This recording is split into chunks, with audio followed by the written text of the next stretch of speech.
At least you know when you're going. Coming down.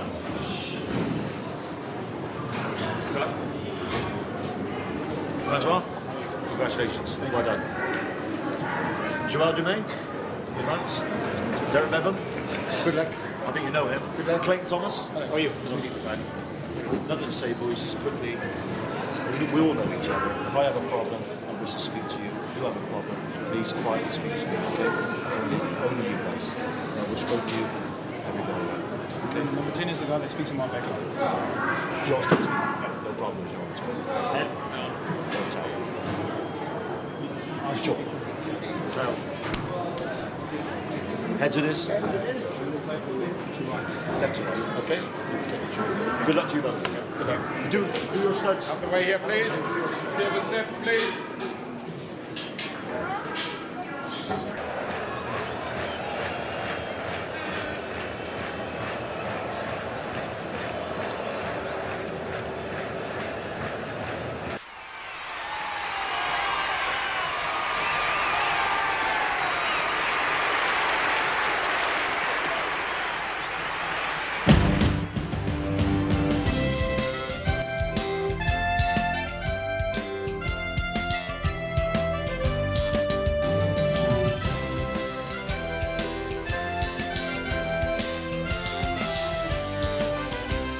Ladies and gentlemen, welcome to Johannesburg, City of Gold, and the Rugby World Cup Final 1995. South Africa is proud to have hosted this memorable tournament. This afternoon, we salute all the participating nations and eagerly anticipate a display of sportsmanship and skill in this, the final contest. Which captain will hold high World Rugby's coveted Webb Ellis Trophy?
and the eagle soars here where the world began.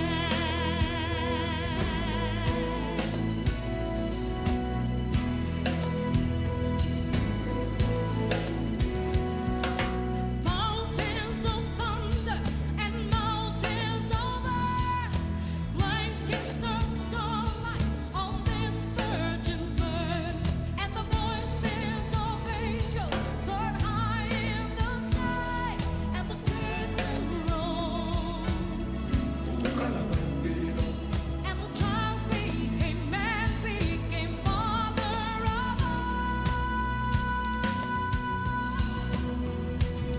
when the world began, where creation was forged, and the seed wind blew, and the earth was born, where the lion roars, and the eagle soars, here where the world began. I crossed the bridge, and you flocked the road, and you touched the truth that's in your soul.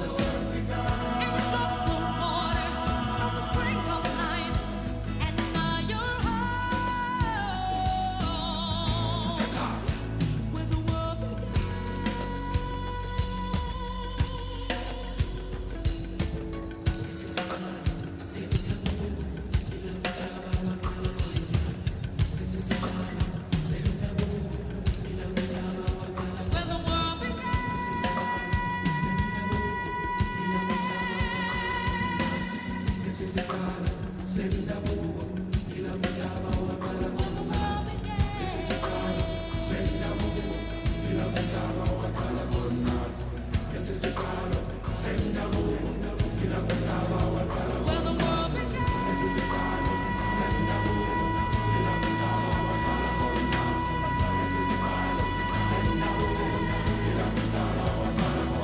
where the world began, where creation was forged, and the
the official World Cup anthem, World in Union.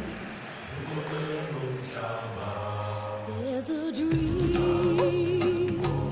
I feel so rare, so real. All the world in union, the world as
Well, welcome to Ellis Park at this quite dramatic moment here.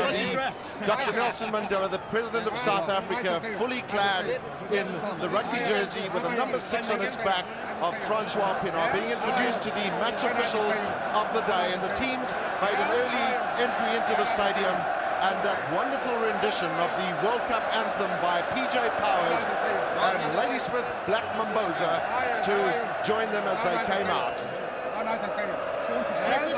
Sean Fitzpatrick playing in his second Rugby World Cup final. He was on the winning side in 1987, and that's big Jonah Lomu. A big day for him, 20 years of age.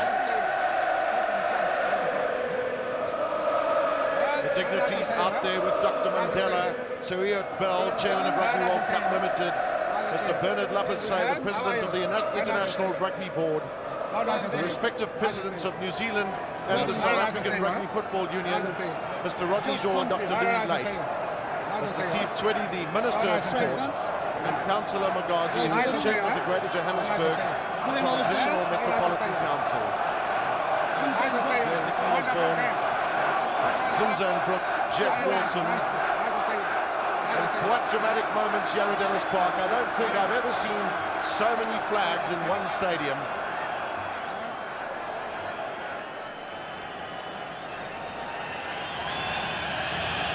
Dr. Mandela just lifting his cap to the 62,000 people that have crammed into the stadium.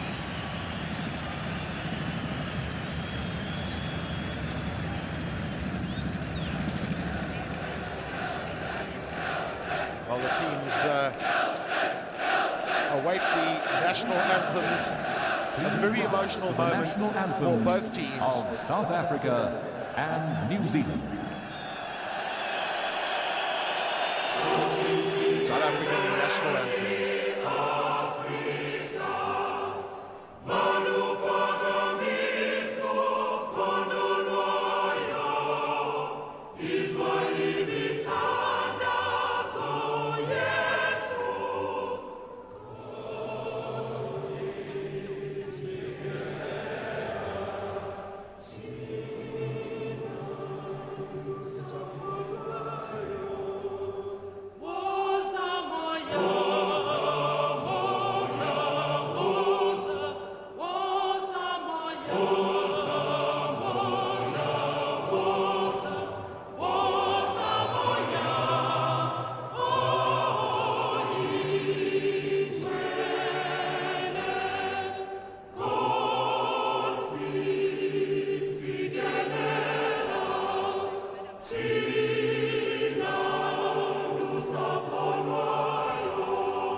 South African celebration will continue, but we await God Defend New Zealand, the national anthem of New Zealand.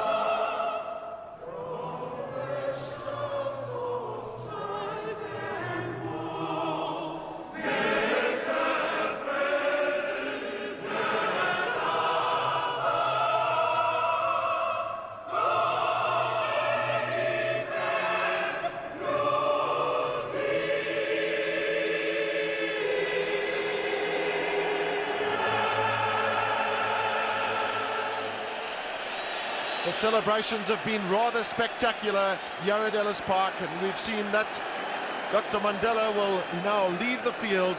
The celebration's over. We're now down to the big game, and we await the haka of New Zealand.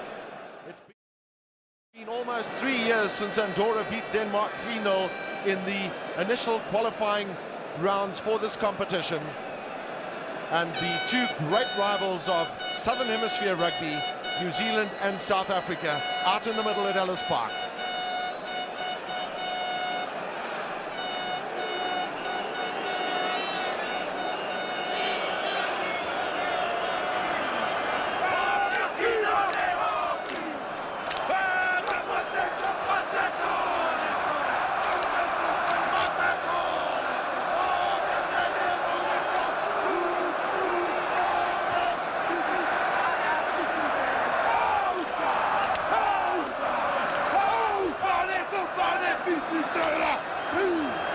Well, that's the challenge that's laid down by the Maoris before going into battle. Very, very intimidating, but South Africa took their position right up against the All Black team to show that they would not be intimidated. That's the manager of the South African team, Morné du Plessis. Will that smile continue? The prize, the William Webb Ellis Trophy at the end of this match. And South Africa have gambled once again with Mark Andrews at number 8 to lend assistance in the line-outs and the scrum. And very importantly for South Africa, they will want to scrum New Zealand as hard as they can today. All eyes have been on Jonah Lomu, number 11, the left wing of New Zealand. Terrific footballer, 1.95 meters in height and 118 kilograms. But surely the New Zealand packer forwards with Graham Bishop and Andrew Mertens at halfback are the key to success for them today. Wonderful aerial shot of the Ellis Park Stadium. Those are the replacements. Just the change of Jamie Joseph coming in for Blair Larson on the New Zealand side and Brendan Venter into the South African team. The referee for today's encounter is Mr. Ed Morrison of England, and interestingly enough, every match that he's refereed where South Africa have played, South Africa have lost. Nevertheless, it's his 17th international for the 43-year-old. He'll be assisted today as they were shaking hands there with Mr. Joel Dumais of France and Derek Bevan of Wales, who's the most capped international referee in the world. Well, with me today, Chick Henderson. Chick, Francois Pienaar has won the toss, and it seems like New Zealand will kick off.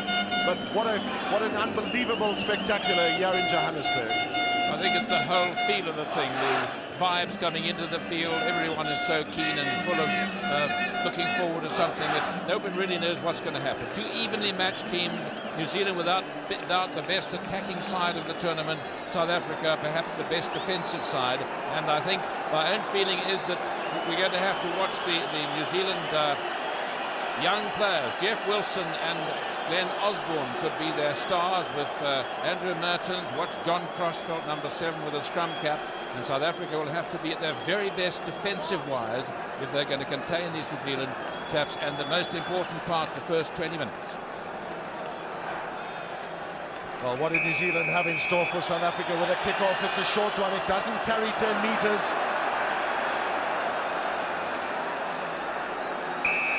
That was good ball for South Africa, but they'll have the penalty for the All Blacks being in an offside position. Yes, and no advantage to be taken there because there's a big advantage in getting a penalty. If you get it out to touch with the new laws, then that side has the advantage of throwing it in. And the first line out of the game is always so terribly important. And today, in modern rugby, the side throwing the ball in usually has quite a distinct advantage because they know exactly what's going to happen. The timing is there, and to win that first line out is very important, but he hasn't found touch. Stransky was looking for too much distance there. This is Osborne. Wonderful footballer is Osborne, and New Zealand will look to bring him in as often as they can. 42nd test between these two countries. On his relatively even, South Africa have won 20, New Zealand 18. Well, they're a very bad ball for Jos van der Westhuizen with Koos Wiese trying to tap it to him and going too much to the ground. Nothing else Jos could do then except boot it out on the full length. So New Zealand another opportunity with their throwing. Lucky stadium for South Africa is Ellis Park. The 6 internationals against New Zealand played here in South Africa's history of rugby have been won on 4 occasions by South Africa. This is Sean Fitzpatrick at the back looking for Boer. This is Stransky. Montfeld, who's been ever present through Rugby World Cup 95, was the first man in. The referee ruling there the ball was not on the ground. South Africa had it in the maul and they could have played it. The referee said it had come to a halt, and so New Zealand ball. These first 20 minutes will be absolutely critical. South Africa have the weight advantage in the scrums, but I don't think many people have seen a weak New Zealand scrum. That's Zinzan Brook. Osborne, he's really strong and he's very quick on the inside to Brewer. Good interplay by New Zealand now. Here's a chance for them on the outside. Once again, good support. This is Walter Little.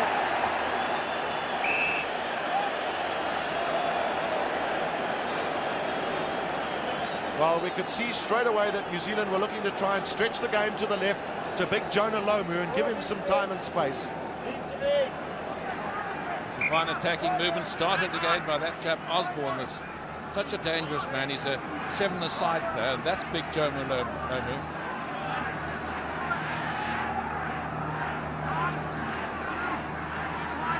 New Zealand have practiced their tactics in the line out throughout this week. Obviously, Ian Jones is an important factor for them in there with Robin Brook. That's Ian Jones. Does so well to create space for himself. That's the tap down to Robin Brook. Andrew Mertens. That's a good kick from Andrew Mertens as he got time to get there. Well taken by Joubert. So far New Zealand grabbing the initiative. The only really good move coming from them. Joubert under pressure, but he did the right thing by making certain of his touch. And once again, New Zealand in a good attacking position. And once again, they have the decision as to how many chaps will be in the line out and where the ball will go in. So it's really tense stuff with some very hard exchanges in the first 4 minutes. We've had nearly most of it. New Zealand will be pleased with their line-out form as it continues. That was well taken in the front. Now Mertens. The midfielders are strong. They stay on their feet. That's Bunt. South Africa get him down.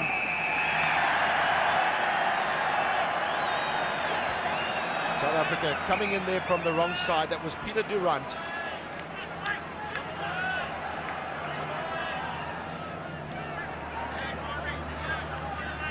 South Africa have guarded against giving away penalties in their half in scintillating fashion during this Rugby World Cup 95. That's not a good start for them.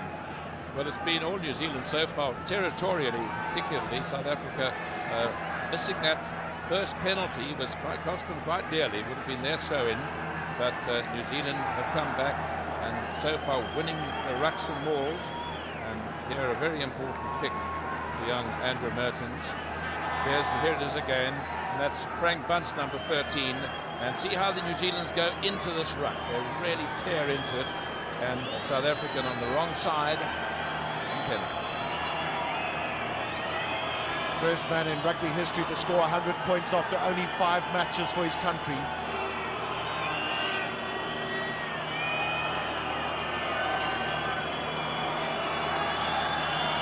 Such an important pick for New Zealand. As he swung that through, yes, Mertens' first blood to New Zealand.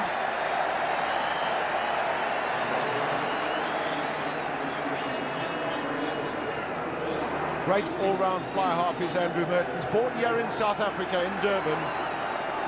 South Africa's loss is New Zealand's gain. This is Stransky with a restart. South Africa get there in numbers, but they can't control.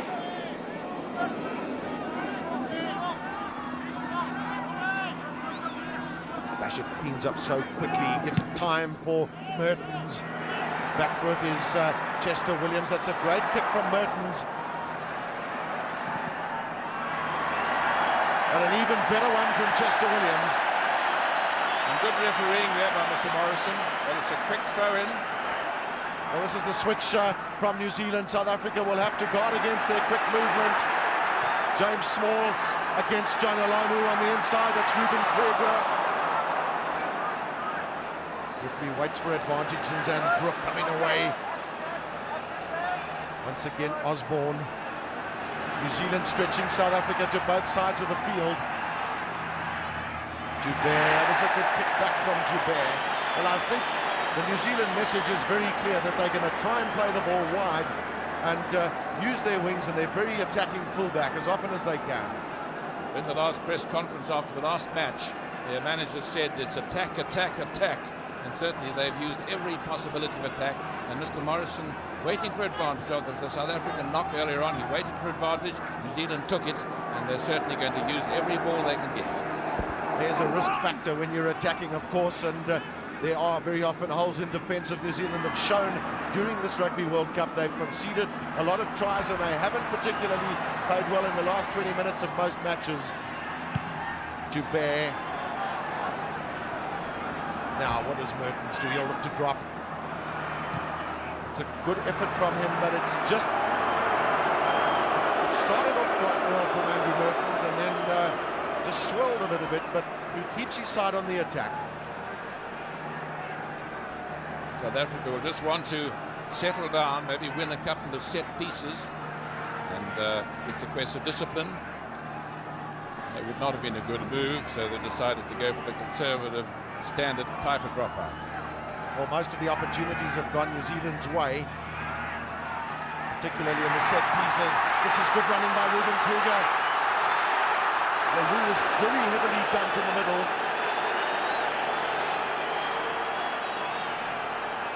Stransky. Good kick from Joe Stransky. And he's got a very important and a vital role to play for South Africa in keeping his forwards going in the direction of the All Black line. Interesting decision there. The referee was going to give a penalty behind the halfway for the high tackle, but he judged that it was advantage for South Africa to get into that position, the best attacking position they've been in so far. And so, once again, Mr. Morrison making use of the advantage law, and South Africa with a good attacking opportunity, but it is a New Zealand ball, so they'll have to do all sorts of ingenious things to get the ball. Well, New Zealand have always been great exponents on their own ball in the throw-ins and the line-outs. It continues for them. Mertens. Early touches for both fly halves today to allow them to settle down.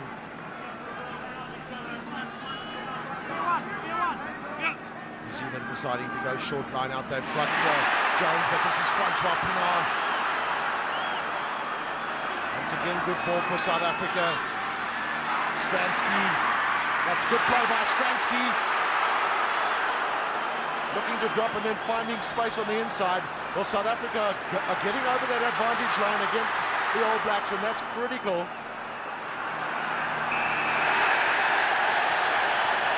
It's pressure from South Africa that's allowing them to get into these situations. Yes, it's all about pressure. There's pressure on the All Blacks in the first 5 minutes. Now, in the second 5 minutes, South Africa putting the pressure on. You can hear the referee saying in front there. So the All Blacks scored offside, and now Stransky with a kick that's every bit as important as the one that Mertens had earlier on. There'll be butterflies in the tummy, and Mr. Morne du Plessis looking just a little bit tense and worried. And it has certainly been a crackerjack first half, with both sides really going in hard into the rucks and mauls. 46 points from 4 matches in Rugby World Cup 95. Finally established himself as South Africa's premier goal kicker.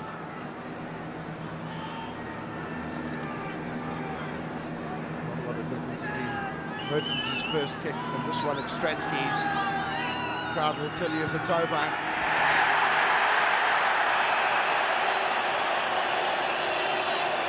Well, a pretty fair reflection of the play so far.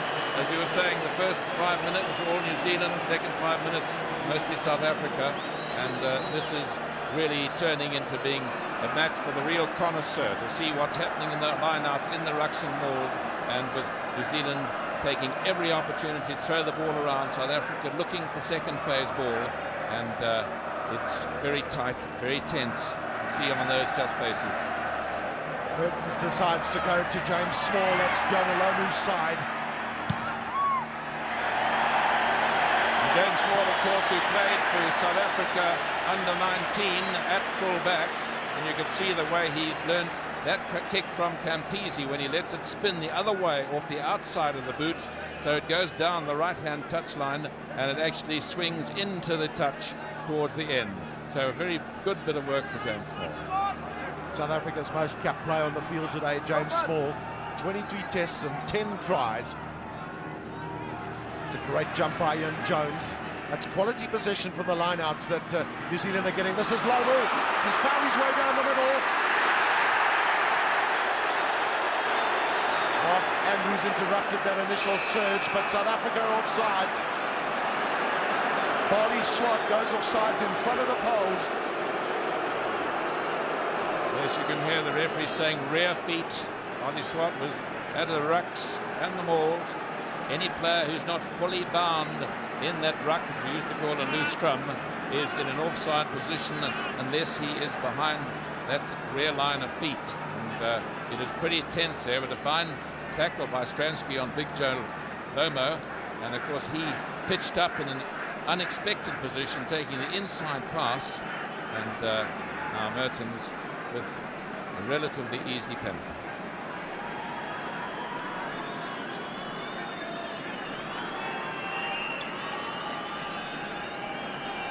Having got that first penalty behind you is so important. Often this is classified as a sitter, but at this level of rugby there are no sitters. They're all critically important. He struck it well.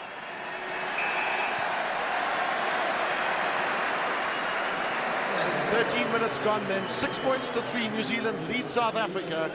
All penalty goals coming from that man and Joel Stransky. It's all been a question of possession. New Zealand have had just a little extra. Watch this Lomo coming in on the burst, right through the middle. Prontapino went from a good tackle by the scrum half, and it's Mark Andrews who ended up with the ball.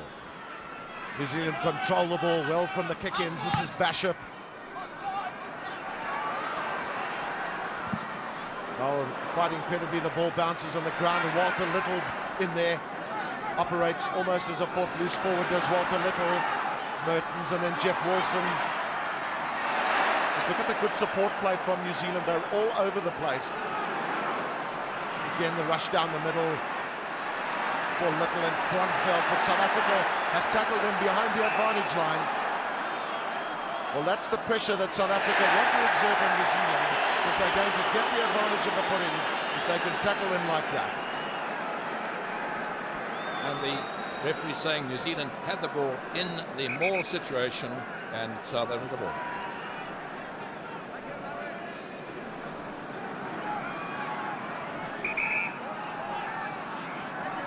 Well, just keep an eye on those two packs of forwards.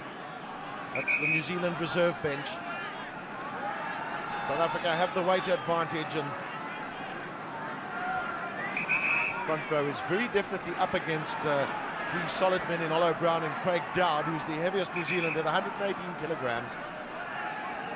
He's the man on the near side.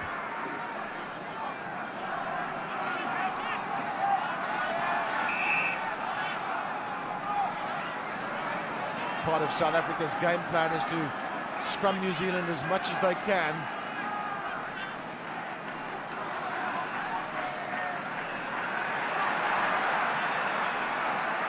Van der Westhuizen giving Stransky the time and space. It's a lovely kick from him.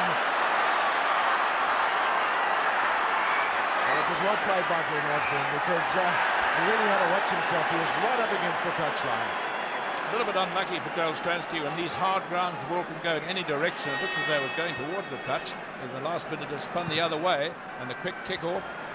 That's a huge punt, drop kick from Andrew Mertens, and he's in fact found touch.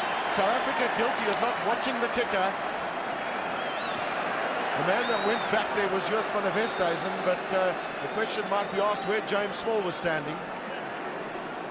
Well, he went right over his head, but that was a very, very long dropout. One thought it might drift over the touchline, but beautifully timed by the fly half, this very promising young fly half, Andrew Mertens. And New Zealand now in a great attacking position. And then Chris Rousseau's throwing for South Africa, just 4 men in. Two props and the two locks. Mark Andrews, in fact, came in. This is Christopher So.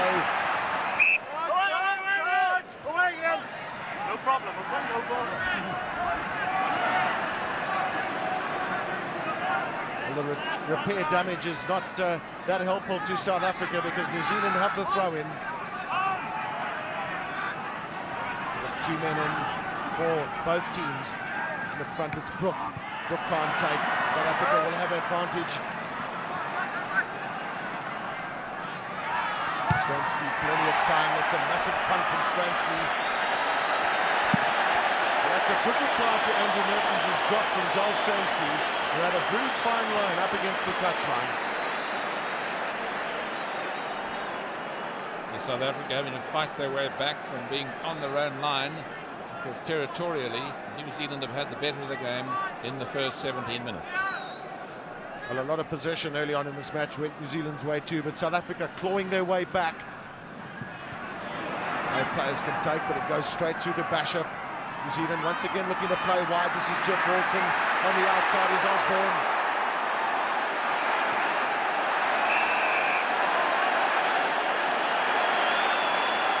Playing the ball from an offside position with the referee. But once again you saw the combination between the two young players, Glenn Osborne and Jeff Wilson. As we said earlier on, those two could be the danger men along with the great big Lomu.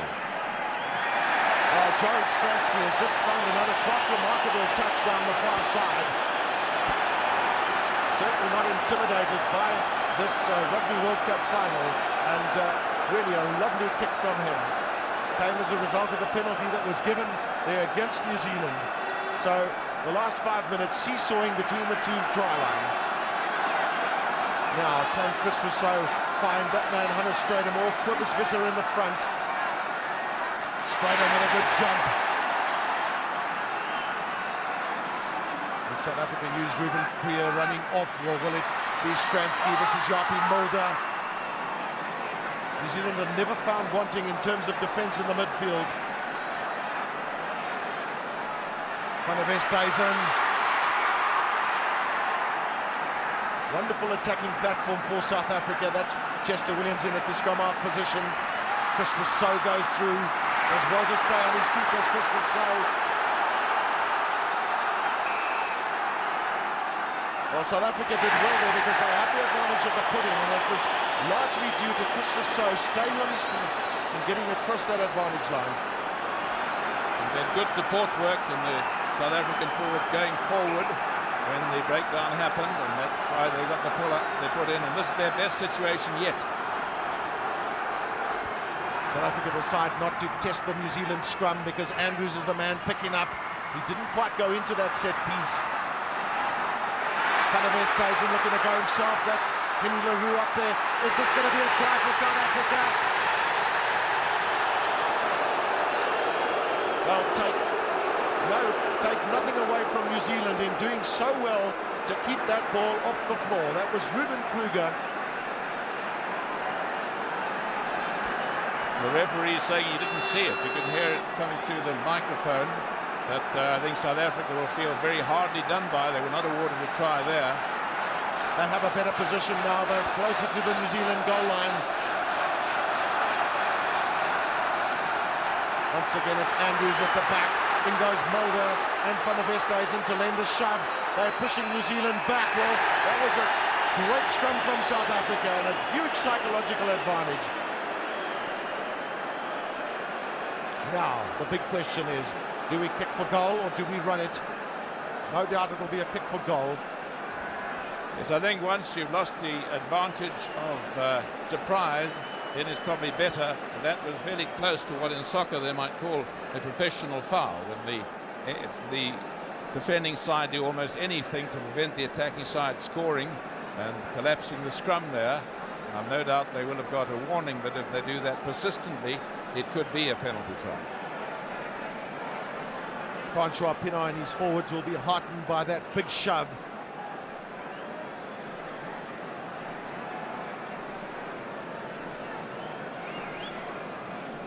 Crucial role of the kickers continues. Mertens 2 penalty goals, Stransky 1, will it be 2?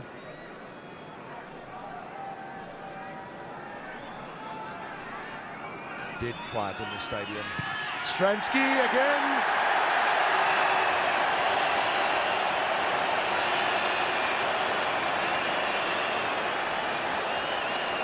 Well, 21 minutes gone then in this Rugby World Cup 95 final. Both teams locked there at 6 points each. And I think, once again, not a pretty fair reflection of the play. It's been very even, very close, very hard fought, but very clean as well. Mertens goes short, but Rousseau takes well. New Zealand have looked to mix up their options in this match quite well, but South Africa have countered them.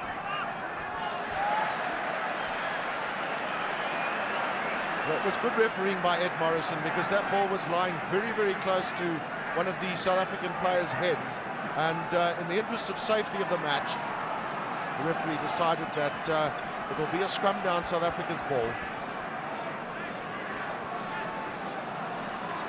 They said it was very tense ruck, and the referee saying too close to the head. There was a Springbok head, and the boots going in, but it's in fact the New Zealander who's down.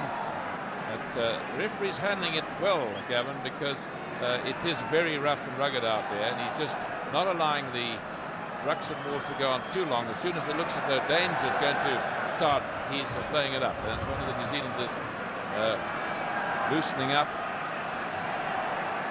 So that Mike Brewer, is it? That's Mike Brewer, went down with an ankle injury. No doubt he'll be replaced by Jamie Joseph, but he's going to stay on this field if it takes whatever it takes for the player from the great player Mike Brewer. This is Joost van der Westhuizen taking some pressure off Stransky with that kick. This is Osborne.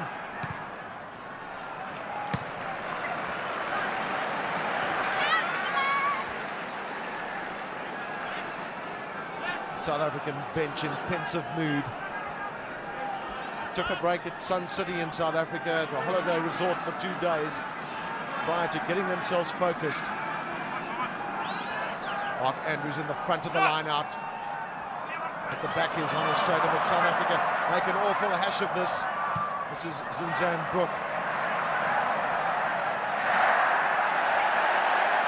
Was a marginal decision there, that ball just drifting over the touchline. Zinzan Brook has been known to kick with the abilities of many backline players, known as the demolition man by his fellow New Zealanders. Interestingly enough, South Africa have territorial advantage, although they didn't have it in the first 10 minutes. But possession check goes New Zealand's way. Yes, that's the most important thing, Gavin. So I was just thinking that possession is everything in rugby. Well taken by Mark Andrews. Van der Westhuizen, who's been hard-pressed. Stransky looking for space. Perhaps New Zealand didn't expect much running from the fly half. He has that ability, though. This is Francois Pienaar.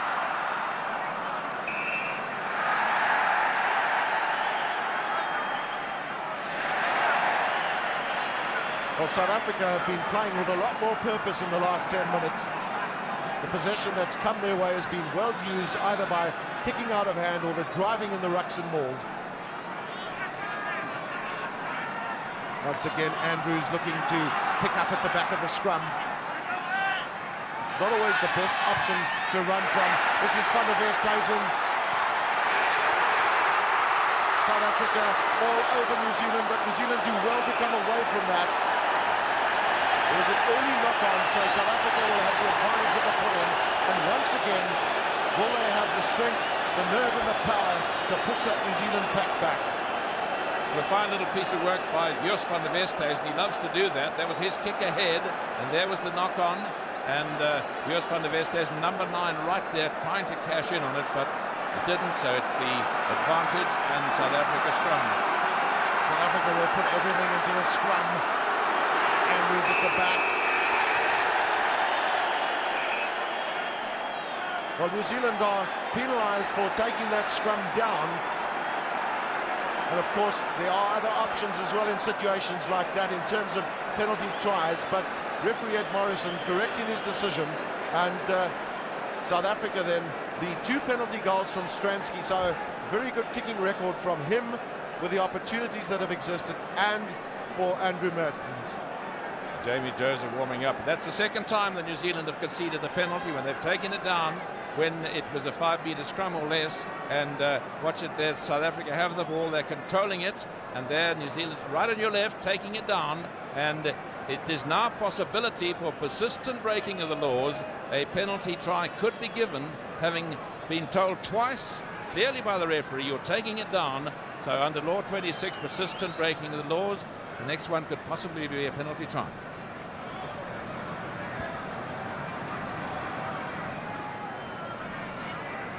Stransky's record in Rugby World Cup 95 is an outstanding one.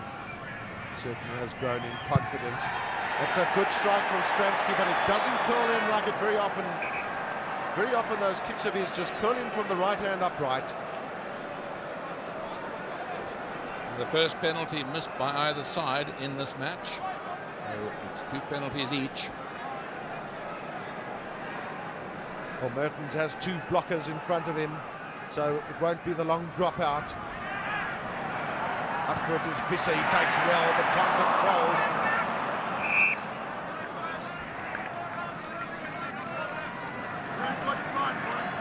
South Africa have been using the weight advantage that they have in the scrums rather well, particularly in attacking situations.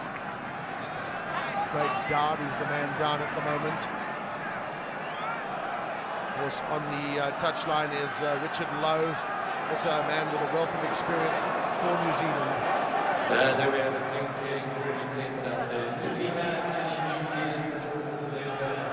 For both camps, injuries are one of the hugely concerning factors.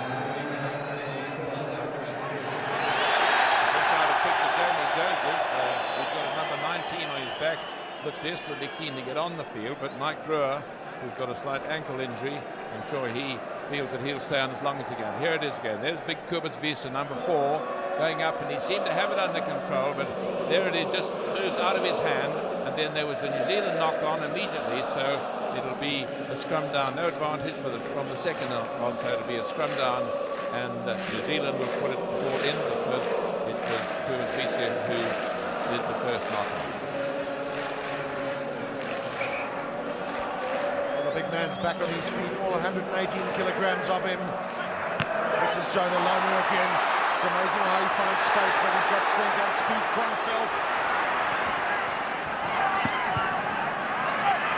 Oh, Brown takes it on. New Zealand, a huge surge from them.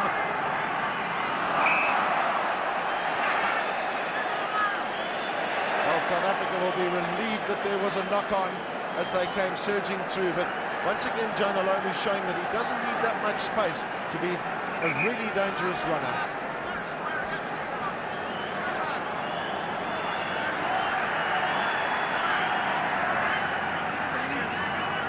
South Africa's ball, so Stransky in the defensive role. It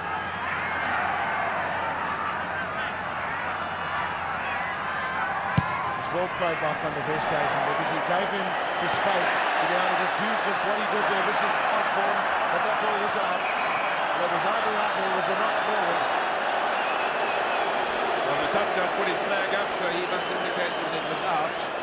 But Osborne trying to chuck it in. If he'd caught it first, of course it would have, if it had gone out already, he could have thrown in a quick one, even to himself. But there was a good kick by Stransky, taking advantage of South African possession. Robin Brook in the front for New Zealand up against Kobus Wiese. Once again it's Ian Jones, but the bounce is unkind to New Zealand. Van der Westhuizen, he does well. That's James Small and Chris Rousseau. South Africa playing with a lot more purpose. This is Mark Andrews, finds some space. Andrews and then Kobus Wiese. Once again, good ball for South Africa. Can they make something of it? Rousseau for the 3rd time involved in that move. Ruben Kruger. Now to stretch it, Stransky. Down the line it goes, and this is Andre Joubert.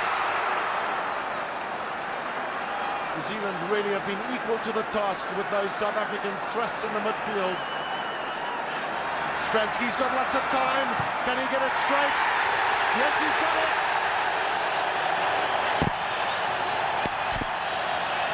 Africa go into the lead for the first time in the match. Well, that came from continuous Springbok pressure. They got a ruck ball, then there was driving and driving and driving. Another good ruck ball. Here's the last ruck ball. Back it goes to Stransky. He's got space and time, and that's a beautifully executed drop goal. There was the head down, the follow through, every inch. So all the points to Stransky with 2 penalties and a drop goal against 2 penalties by Merton. Just the 8 minutes left in this first half, and a titanic struggle here between the 2 kings of the Southern Hemisphere today. Backward is Strydom. Strydom does well to take it away before Van der Westhuizen would have been probably swamped by New Zealanders. Stransky. Once again, a massive punt from Joel Stransky. Osborne loves to run this, Glenn Osborne.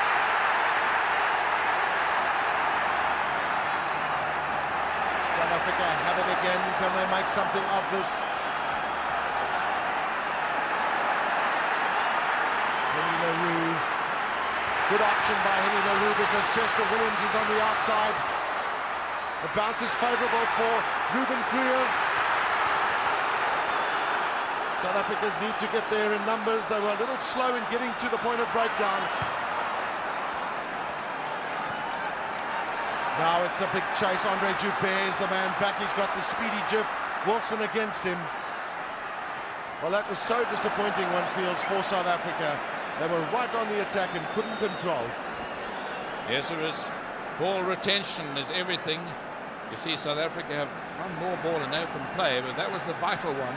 And it was Ruben Kruger who was in possession when he went down, and after a very torrid ruck, he came back on the New Zealand side, and that long kick and Joubert safety first tactics, as Jeff Wilson was very quick in chasing up after him, and Joubert, of course, up in the line for the previous three-quarter move. New Zealand, of course, great on their own ball in their own throw-ins in the line-out. They've got a huge success record in rugby history in controlling their own throw-ins in the line-outs. Make a hash of this one, though. Pienaar does well. And it's quite amazing how much time Joel Stransky is being given, and credit must be given to the South African pack of forwards because they are holding the All Blacks at bay, and that's giving the space and the time for Joel Stransky. Well, that was one of the few All Black throw-ins that went wrong because Francois Pienaar, who's not normally a line-out forward, took it with his feet on the ground. But the line-outs have been pretty close. You can see they're 8 each, and the throw-ins have been fairly evenly distributed as well.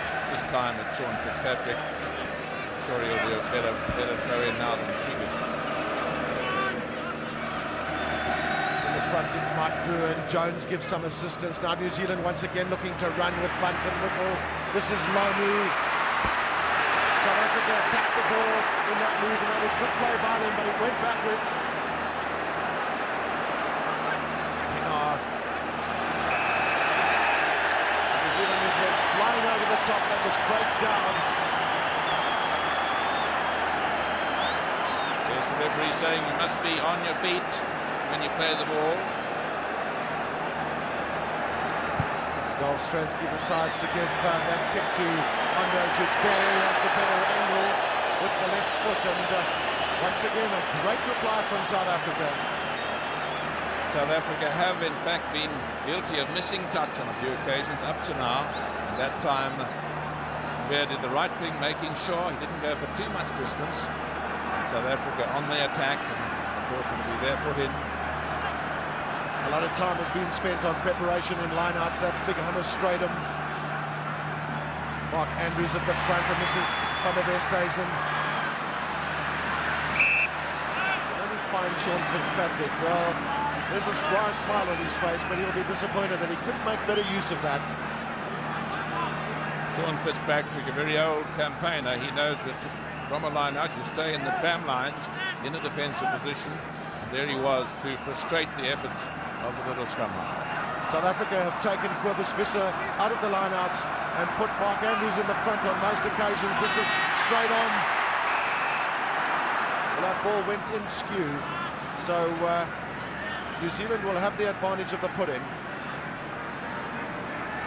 They have an option of a line-out or a scrum, and interestingly enough, they take the scrum because they'll back themselves in that department, although South Africa have the weight advantage.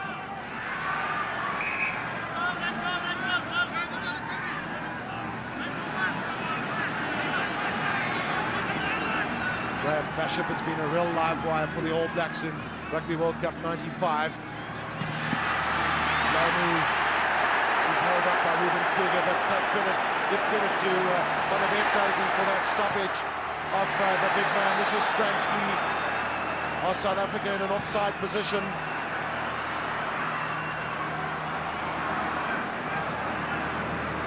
Ronfeld.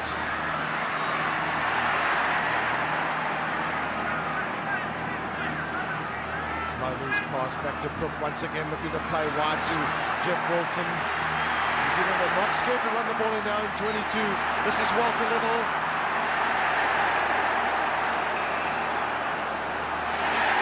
Well, we've always said that there is a risk factor in the type of rugby that New Zealand play, and they are happy to continue with that. Walter Little knows that he was the man that gave away that scrum to South Africa.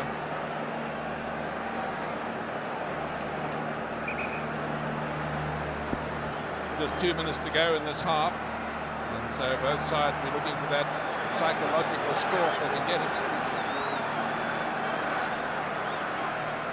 South Africa lead New Zealand 9 points to 6. The grand finale of Rugby World Cup 95.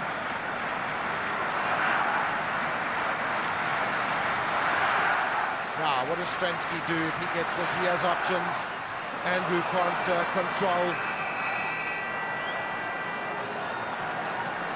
South Africa have got to stay on their feet and going into those rucks there. That was Francois Pienaar.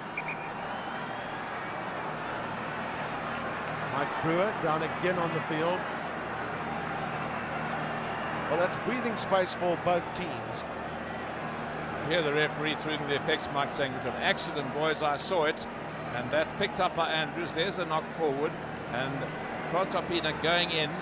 I think his knee going in towards Mike Brewer's back, and then Jamie Joseph again, he seems so keen to get on the field, and Mike Brewer keeps on saying that he wants to finish this game, and they're both two pretty tough characters.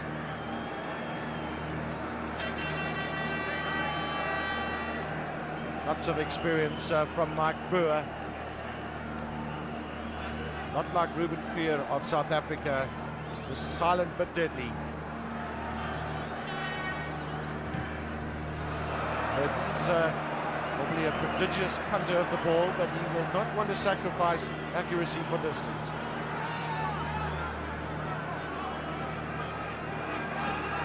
It's nice to see there's not that many penalties being given in this match. And that's a credit to the referee, who have been very keen to wait for any possible advantage.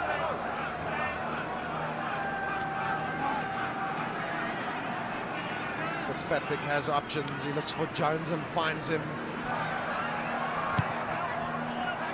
Now Mertens with a big pick. This is Chester Williams with his first real touch of the game. Called for the mark, but it was not given. I'll give credit to the little South African left wing because he held on to it. But South Africa will get a penalty for the All Blacks being offside. It's such a tight situation for both teams in defence, and very often they're just bridging that offside line.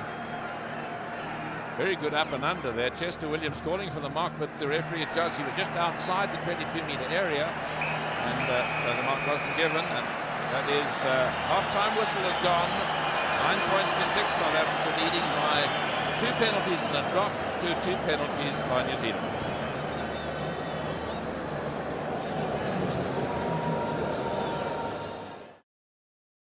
It isn't one for the chaps who's come to see a lots of tries scored, but yet they have seen some pretty enterprising stuff. They've seen Jomo Loma in full flight.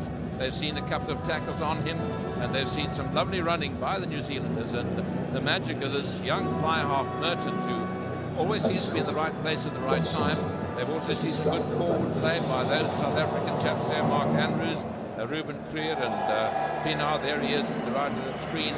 They're giving the captain's half-time talk. So South Africa, I think, will be quite pleased with some of their driving, some of their ball control, and New Zealand, of course, going for getting possession. They want to get it out to those dangerous men at the back. Not only Lomu, they've got two very experienced centres in Walter Little and Frank Bunce, and two fantastically promising and excellent young players in Ben Osborne and Jeff Wilson, and of course Madden. So, Gavin, I think the second half couldn't be set up for a more interesting spectacle and contest. There's nothing in it. At half time, just 3 points in it, and so anybody's game, and I think anybody would be very brave to forecast a winner at this stage. Great game, great defense.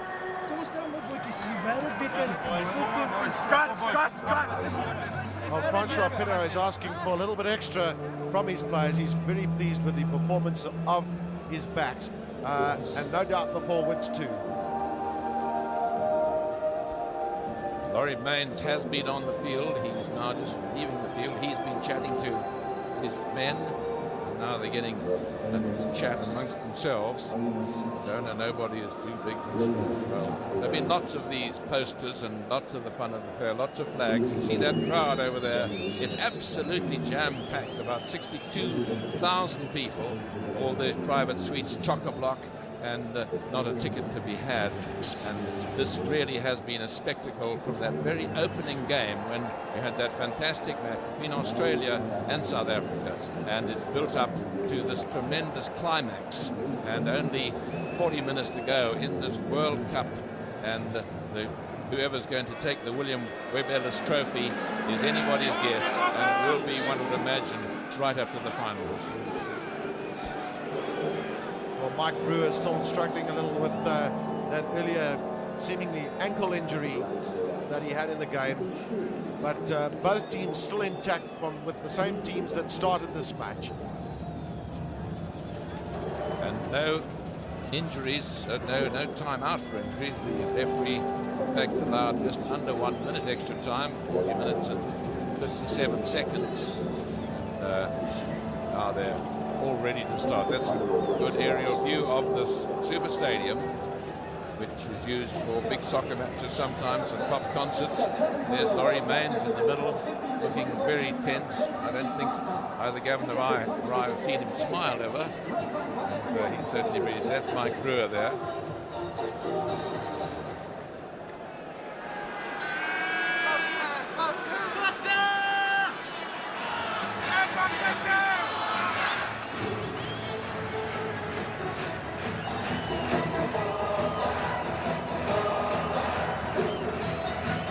Plenty of music in the stadium. That's Chester Williams, always time for a smile.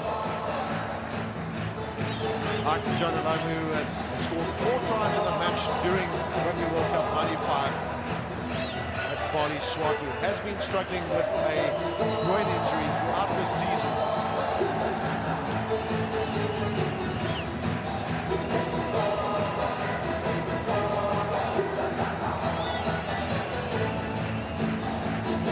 Well, we await the last 40 minutes of Rugby World Cup 95, and Joel Stransky will start it for those men. Francois Pinot was very vociferous in his team talk in respect of what is needed by South Africa to beat the might of the All Blacks from the land of the White Cloud. Jamie Joseph is on the field for Mike Brewer of New Zealand.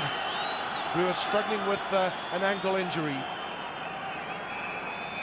These first 10 minutes are going to be vital for both teams to just gain some ascendancy. Taken in by Robin Brook. Basham. Chester Williams does well to catch, and that's the kick back to Mertens. He's a big punter of the ball, is Andrew Mertens. That's an excellent kick from him with very little room to move in. Now, can Jabir reply? Well, it's quite amazing how the players seesawed between the try lines in the first half. And New Zealand will be thinking about the many games that they've played in Rugby World Cup 95, where they've slackened off in the second half, and they'll be ever mindful of the need to keep the impetus up. Jones to Basham, and then Olive Brown down the middle. Big and strong. New Zealand are great ruckers, great drivers of the ball as Joseph takes it in, and then Mertens. This is Lomu their game plan was to play around Lamu. Nobody can bring Walter Little down. Mertens with as much time as Stransky had with a drop. Is this through the middle? Not just past the right hand upright.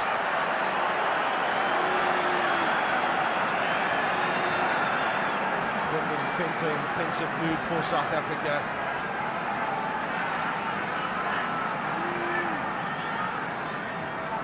And New Zealand always starting off with tremendous fervour. Here's the drop goal again, and it looked as though it was going straight, but just swung away.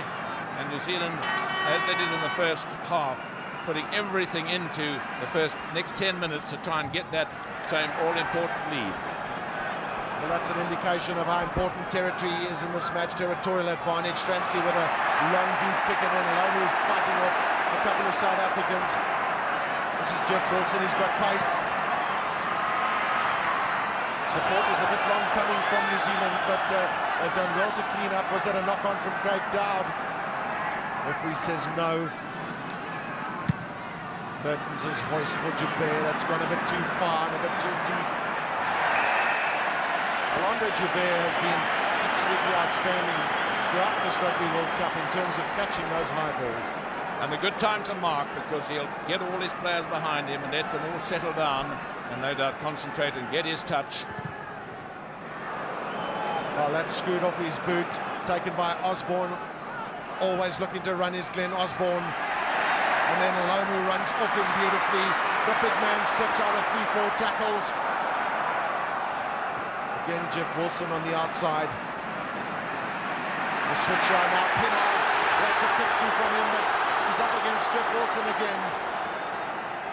Oh, Wilson displaying the skills in picking that ball up that you would expect from a man who's played cricket for his country. He won't be too happy with a kick. It slid off his boot, and that was good, enterprising rugby by the Springboks, taking advantage, real opportunist stuff, and that's the reward, getting onto the attack, and that's what they will want in these first few minutes. Just over 3 minutes gone, and it was the Springboks so in, so they can dictate where it's going in the line-up. Their backs are lining deep. This is a good opportunity for them. Could we have expected a tighter final in the Rugby World Cup? Well taken by Visser. Difficult getting momentum against the All Black pack in terms of the rolling balls. It's Ruben Kriel who's squared by Craig Dowd. That was good play by Craig Dowd. He wasn't offsides, got himself round there, and South Africa was slow with the release. Now the crowd think it was offside, but the ball was actually out. It was in the hands of Joos van der Westhuizen, and you could hear the referee through the can saying, play on, play on.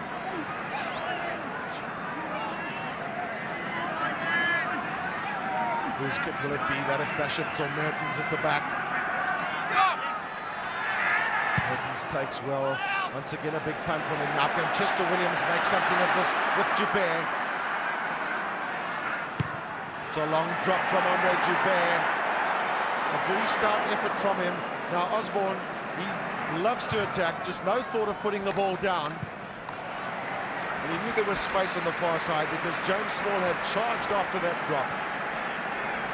Certainly a game for fit young men today, with the ball going all over the field from side to side and from end to end, and both sides using the ball, spinning it around. That's Glenn Osborne, who is such a promising young player, very safe in defence, but Mertens is having a fine game, taking the ball so well, and Laurie Main still not looking very happy.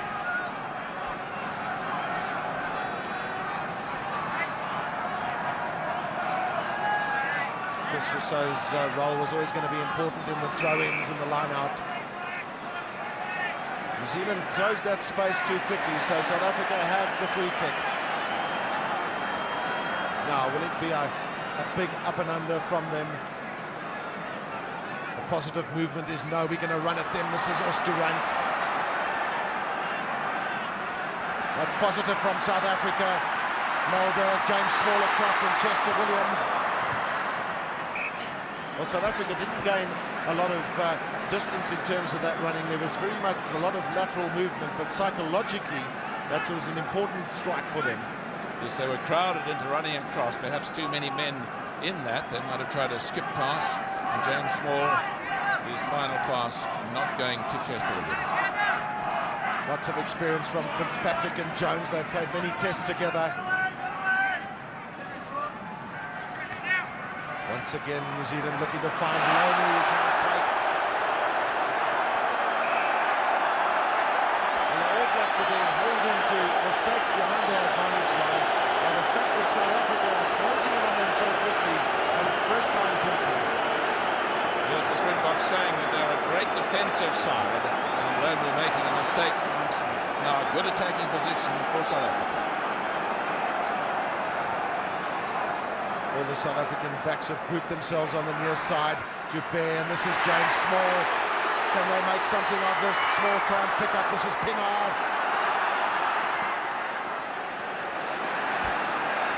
South Africa keeping the ball alive. That's Andrews was the last man in.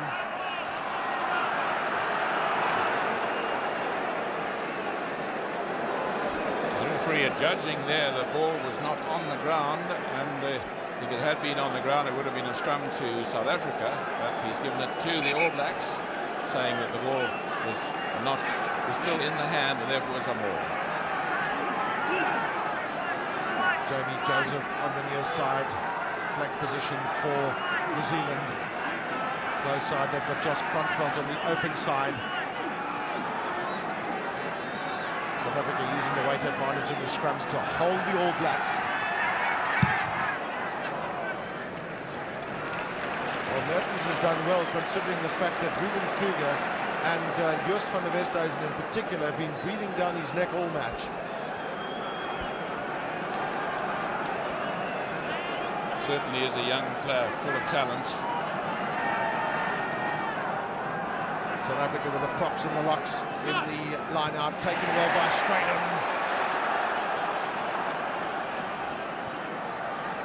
Once again, good ball for South Africa. This is Visser. Solid tackle there from Zinzan Brook. Not easy bringing down the 125-kilogram lot forward for South Africa. The only problem with those drives is that you need close-in support, and Visser couldn't find it, so he held onto the ball on the ground, and that the resultant penalty goes the way of the All Blacks.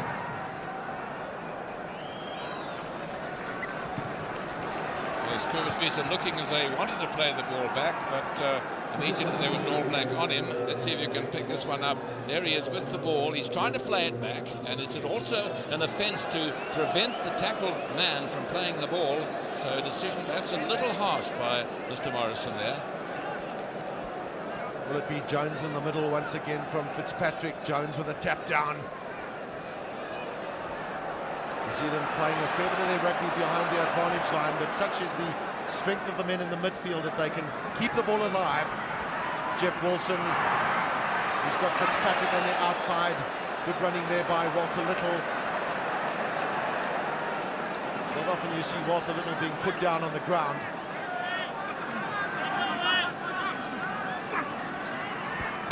Mertens, that's a big old hoist from him.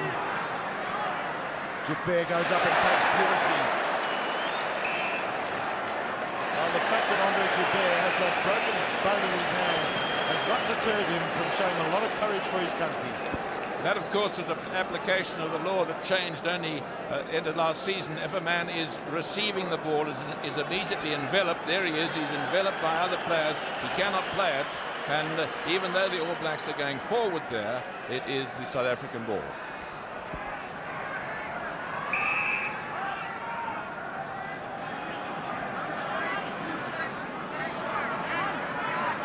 Barney Swart is asked to keep the scrum, or he's got to stay square in the scrum, almost in similar fashion to the All Blacks being penalised in the first half. Big pressure on South Africa's anchor in the scrum.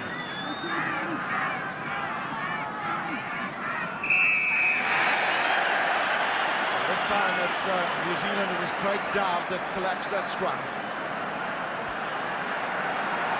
Here the referee saying taking your shoulder away. That's application of law where it says your hips must be, your shoulders must be higher than your hips.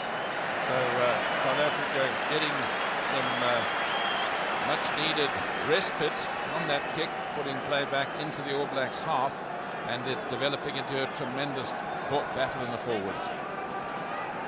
Both teams have shown great discipline. Only the 5 penalty goals that have been kicked.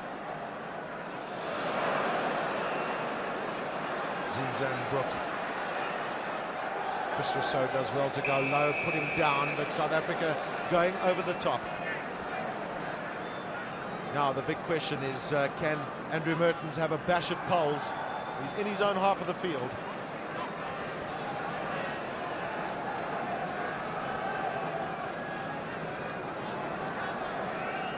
Yes, he's decided to have a go. Well, I think it's always a good thing to have a go if you think you've got even the remotest chance of getting there.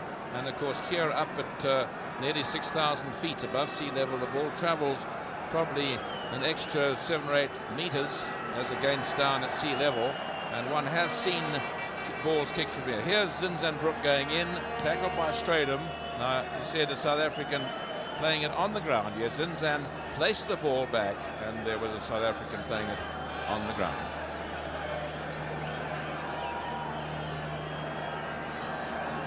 Well, his confidence levels are high. This is a real test for the young man, 22 years of age. Confident and educated boot does Andrew Mertens have. Struck it well, but will swing wide.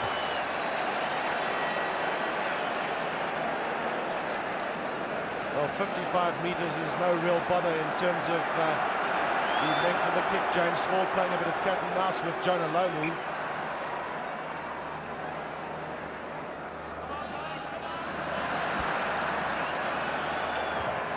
Stransky again deciding to go deep to Osborne.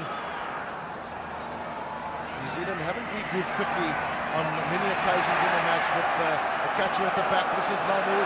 Did that ball bounce forward? The referee says no. Great tackle from Hannes Stradum.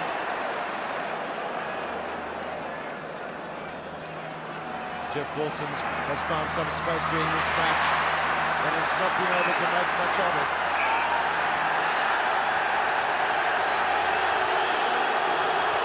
Well, Chester Williams does rather well because he was only pushed there by Baltimore, Frank Bunce in fact, and he just smiles and lets it go.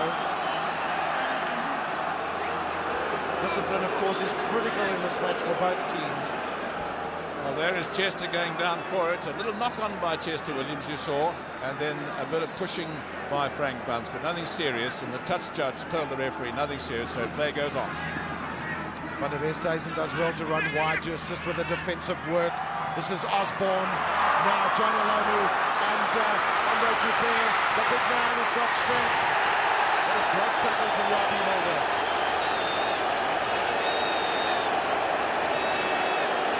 That was good cover defense, and that is the way one can get a big man, coming across and getting him against the touchline, and Yapi just giving him a little push for good measure. Here's the big man, Andre Joubert after him, and there's the tackle, a good tackle, holding on to the leg, and so the Springboks on the attack.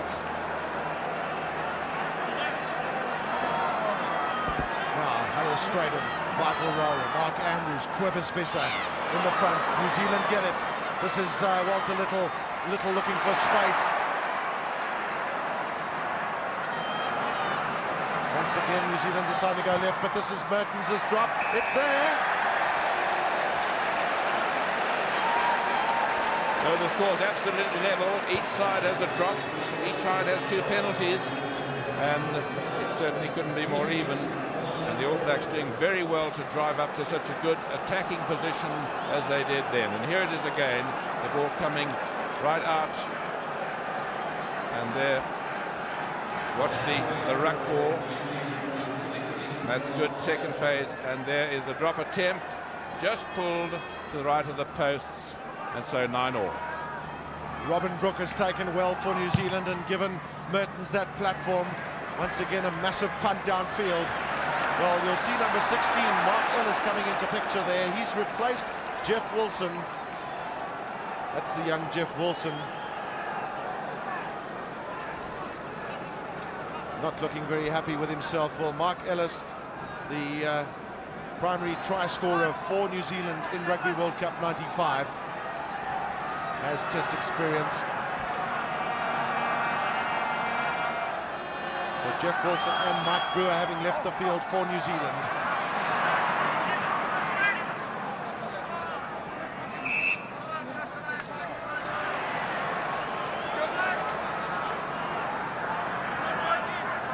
Jamie Joseph was the last man up, the replacement for Mike Brewer.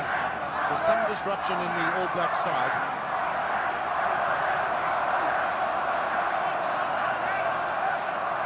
Joseph stands off. Mertens looks to launch on the far side again. This is Osborne. He was unmarked, was Glenn Osborne. Great running from the New Zealand fullback. Well, New Zealand said that part of their game plan was going to be to play off Lomu and use Glenn Osborne, man in picture, and Jeff Wilson as much as they can. And it's worked well for them in this match. That was a very clever move with all eyes, Springbok eyes on Lomu. And then, yeah, that's a good possession. Out it goes. A long one to the fullback. And he's got tremendous rugby ability, tremendous speed. And only the cover defence, see the 4 green jerseys, they managed to run him in. Vital throw for Chris Rousseau. Peter Durant takes in. He's never been on a losing side for South Africa.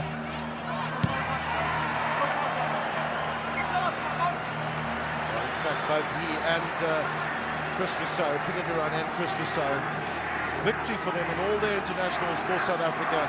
Will it be the same today?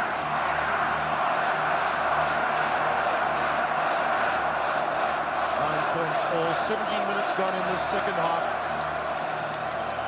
That's Ian Jones. He's been a pillar of strength for New Zealand in the lineouts. Standing just behind Robin Brooke. Once again the tap down coming from Jones. Now, is this Mertens again with a drop goal? He struck it high. No. That's the third one he's tried. He missed 2 and got 1, but it wasn't wide by much. Once again, good New Zealand possession and just pushing it this time. Stransky hasn't used the preferred option of the short kicks to the forwards from the dropout. This is the first one in the match. Joseph. I don't think too many men would meet a man the size of Peter Durant when they passed him.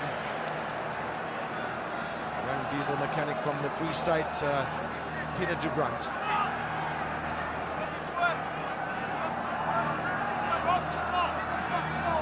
Well, that's the scoreline then in Rugby World Cup 95, the fitting finale, plenty of excitement here at Ellis Park. New Zealand do well to take away, and then straight on finds himself in a favourable position. It's Cobus Bissa. South Africa could get good ball from the Stransky, and then Henny LaRue.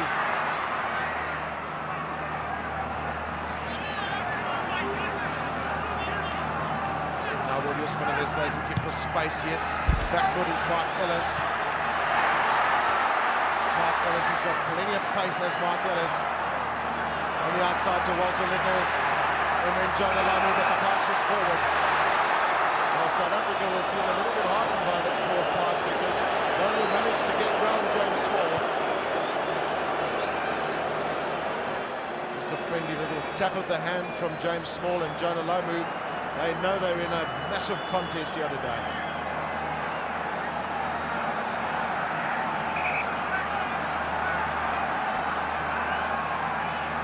Walter Little. Andre Jabez moved up into the back line, looking for the short pass. South Africa still have possession. Van der Westhuizen on the outside to James Small. Can Small get through? This is great running and a superb tackle from Glenn Osborne. South Africa found space on the far side. Can they stretch it wide enough now? This was so at scrum half. Mark Andrews finding a wall of black jerseys. Stransky. Help coming there from Henny LaRue.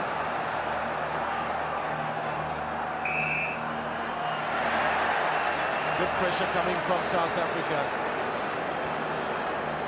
Showing lots of positiveness in terms of moving the ball out wide to Stransky, and it was a good run by the winger. South Africa unable to keep the ball in born retention, and the referee giving the benefit of the doubt to New Zealand. He said roll away, and he decided they couldn't quite get away. And let's just have a look at this again. Well, Henry LaRue just getting some repair damage there from the medical team of South Africa. And here it is again, out there. That's James Small. He sees a bit of a gap and trying to pick up some help from inside, but Lomu was between him and the man he wanted to pass to, and there in goes Osturanch. That's where they wanted to get the ball, and there was an All Black on the ground. The referee said he could not roll away from it. Now, what option do South Africa use? That's Andrew at the back. Once again, James Small has a chance. This is Andre Joubert. Well, New Zealand have such a well-organised defence. It's so difficult to get through, and complementing really what South Africa have shown in Rugby World Cup 95. Good, solid defence when it's needed. Despite the fact that New Zealand have conceded so many tries and relaxed themselves in the last 20 minutes of the match. Well, that's not likely to happen in a final at this level. Jones, as he's done on so many occasions for New Zealand.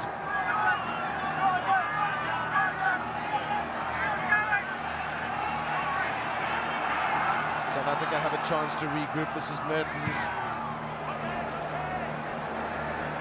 James Small catches well. That's the big launch from the winger. That was good play by him, and Chester Williams goes up for it. Well, there's a knock-on from South Africa.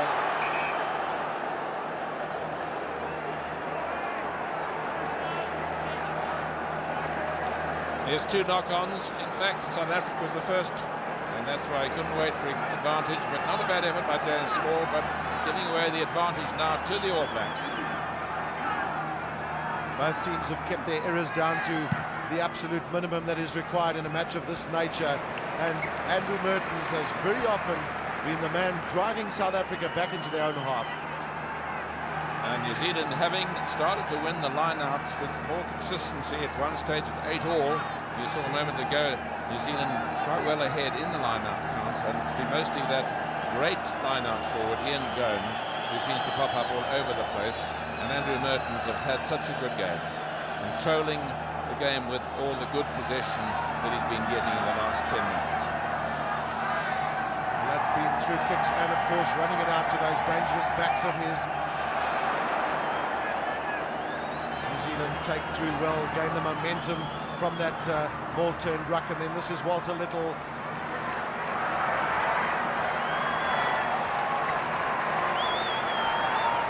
There's good thinking by the All Blacks, getting enough ball. They've decided they want to play mostly in the South African half of the field, and Walter Little, with all that tremendous experience, a very well-judged kick, and look what a position he's got his side into. Bali Swart seems to be limping for South Africa.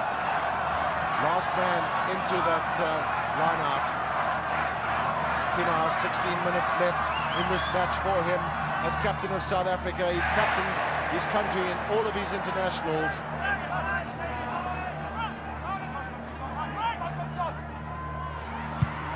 Stransky. Well, Stransky is wanting to show that he's equal to anything that Andrew Mertens can show for New Zealand. 9 points all.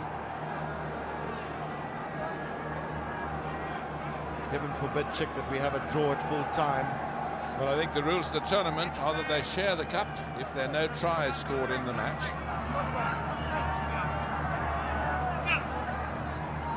Robin Cook looks to tap it. South Africa come away with it. Mark Andrews lending a bit of muscle. This is Chester Williams. He's probing down the middle of the field.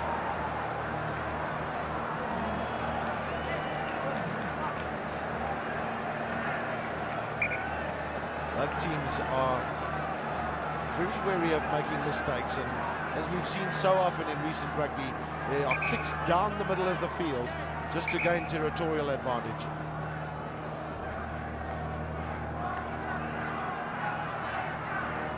South Africa have got a few guards up on the 22 to try and stop Andrew Mertens' long drop-ins.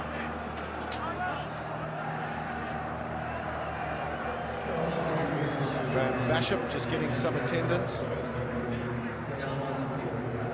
Well, the man on the replacement bench is Ant Strawn, and he'll come out for a while if Graham Bishop leaves the field. That, of course, is not good news for New Zealand. Well, of course, it's blood, and so you hear the referee saying blood, guys, so he can come back as soon as he's stitched up. But Ant Strawn is a very experienced player. He played out earlier this season for North Harbour, and he had a magnificent game on that occasion. Mertens, as he's done so well with the kick-ins.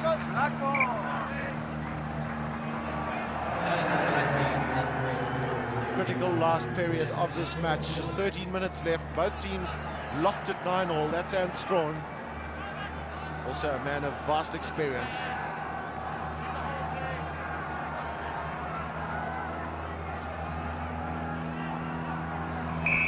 Well, it went to the back, and there was virtually nobody pushing there. South Africa had closed the gap between the two lines. Strawn gets himself in quickly, and this is Mertens. It's a long kick from Mertens, but it was out on the full. James Small had done well because he was guarding that far touchline. Mertens, no real bother for him. He's kicked so prodigiously in this match. South Africa had a better territorial advantage in the first half, but New Zealand have been creeping back. Well, Chick Bali Swart once again looks like he's struggling, and one wonders if he's going to leave the field. And the replacement for him will be Gary Pagel.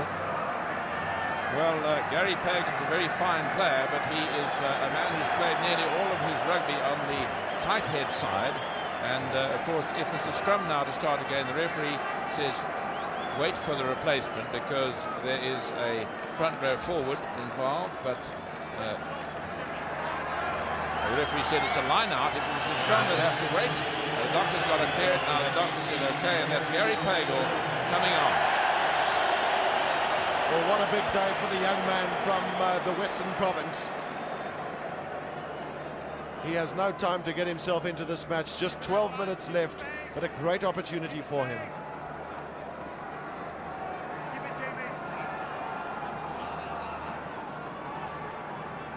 This was so looking for Cobus Visser, but New Zealand come away with it. Mertens again with a massive punt downfield. Now Joubert, he's outside his goal line. Forced into kicking. Well, New Zealand, no doubt, will want to play down in the South African half and negate or try and get South Africa to make a mistake. Another penalty goal could well seal this match, although there's a full 11 minutes left. And of course, Gavin, if it's a draw at full time, there's another 10 minutes each way, and one wonders which side that will favour. South Africa at altitude, of course, New Zealand have played very well in a number of games at altitude, so they're both extremely fit sides. Tap down from the back. This is Ant Strawn. That ball was in school. Ant Strawn doesn't necessarily agree with it.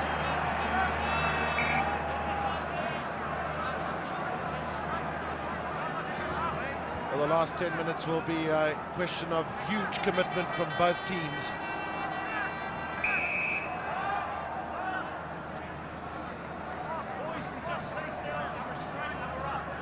Gary Pagel, big job for him in these last 10 minutes to keep that South African scrum steady. And the penalty has gone against Craig Dowd for the third time in the match for not keeping that scrum steady. Craig Dowd trying to exert his authority over the new man who's come on, knowing he's playing slightly out of position, and the referee, having warned them once, gave the penalty on the second occasion. Charles Stransky has had a quite superb match for his country today. He's probing tactical kicks, and those long punts downfield have been the match of Andrew Mertens.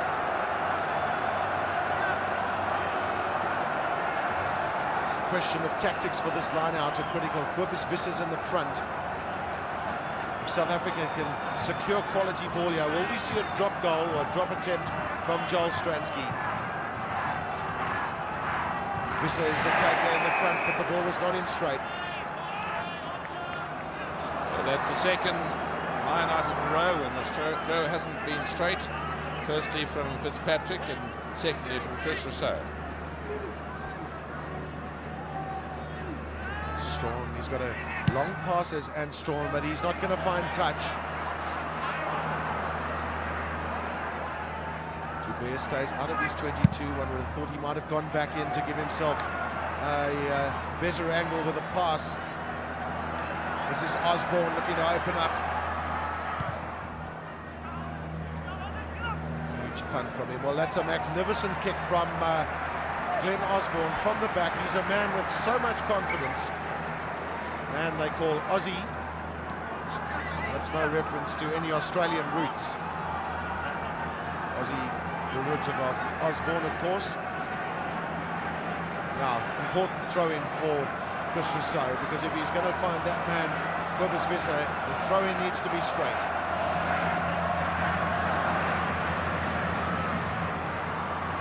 Switch to John Olomu. The big man has been quiet in this match, and that's credit to South Africa's organised defence. Bishop. Back foot is Joubert. Will the bounce favour New Zealand? Yes, it does. Well, Chicknell, this will be the greatest test with the line-outs for South Africa in this match. They certainly are hard at it, and this is particularly difficult. To beat it from your own line, you've got to get possession. You can't afford a mistake, and the All Blacks will be swarming through on Joel Stransky at the back. Well, South Africa have put Mark Andrews in the front. He's very explosive.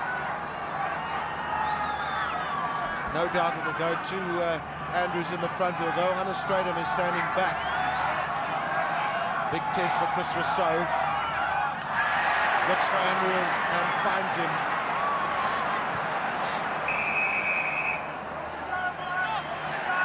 New Zealand were looking to collapse that maul, so South Africa will hope to get some relief from this. Stransky, who's kicked so well in this match.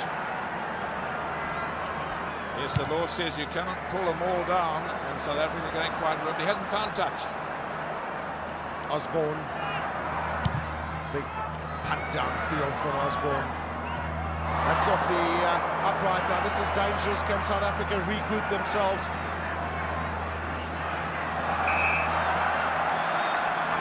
Well, Chick, they say you make your luck on the field, and New Zealand, full credit to them for following up that ball. It was Ruben Krier trying to do some recovery work for South Africa. Of course, the ball coming off the post is more likely now with those big protectors around them. Joubert getting himself organised for this kick with the left foot. Lots of pressure coming from New Zealand in these last... we're into the sixth minute of the match, last minute of the match. Now 5.5 minutes to go on our stopwatch. And of course, if it's a draw at full time, as we said earlier, it will be a full 10 minutes each way after you get a break of 5 minutes to change ends.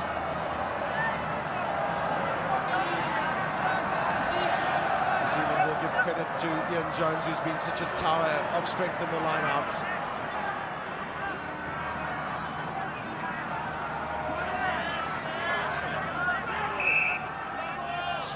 Strawn waiting for it, but New Zealand gained impetus from that catch.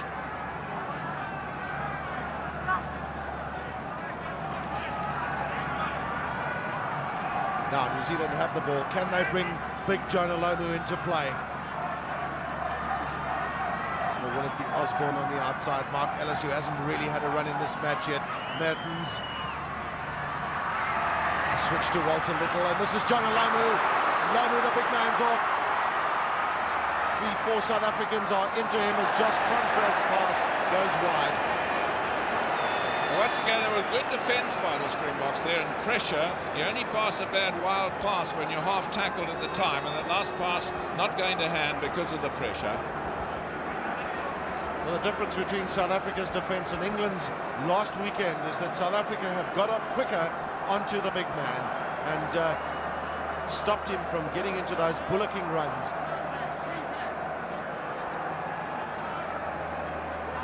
Rescue act wanted by both teams. Well taken in by South Africa. This Kobus-Visser, back for this Stransky.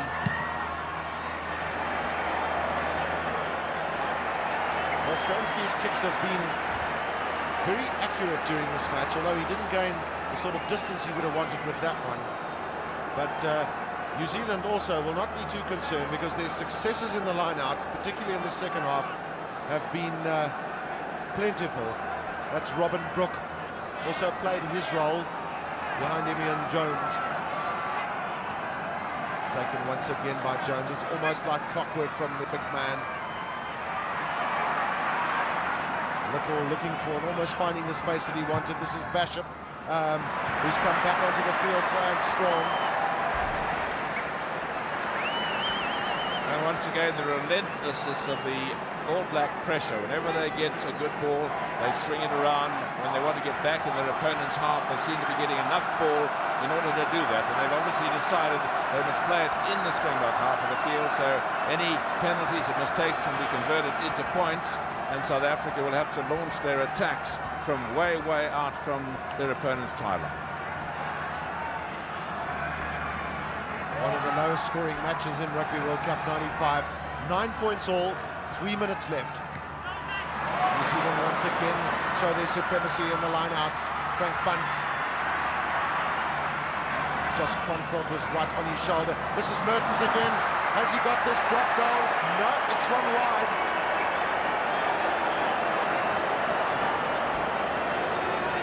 Well, he won't be pleased about that. He's got the one drop goal, but he's missed 3, and that was a good ball from the ruck.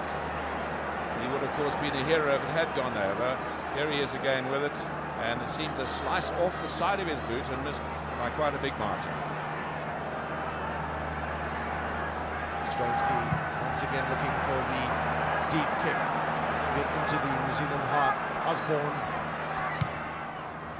Long kick by Osborne, but that's also just gone too far.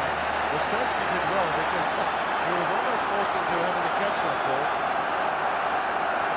Well, it's rather like leaving him a shot at tennis. You don't know whether it's going to clip the baseline or not. And that one, I think, landed on the line, which of course means that it was out on the court.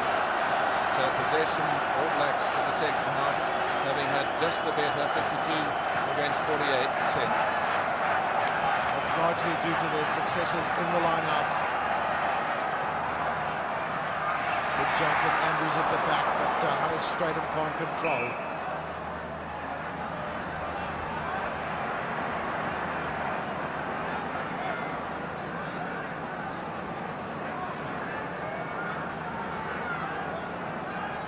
Now, what does Basham do? He's got to get the ball first from Zinzan Brook at the back. Mertens going to keep the ball in play. That's Lomu going up for it. Well taken by South Africa. That was good play by James Small for South Africa. Went up for it and took it in the face of the big man. And the chances of extra time getting greater and greater. By our stopwatch here, there is about 5 seconds of ordinary time left. Jabir will be the man to kick for South Africa, no doubt. Just make sure that it's a long way downfield. This is Osborne, and the bounce is favourable for South Africa. Osborne keeps it in. This is Chester Williams. Well, Osborne might have been guilty of just not letting that ball go out, because South Africa, well, they don't have the advantage of the put-in at the line-out, although it seemed like that was the case, but they have the opportunity of this great attack, and Chester Williams following up well on that ball. A huge punt from Andre Joubert. A really lucky bounce might have let him in, but the bounce went the way of the All Blacks into touch.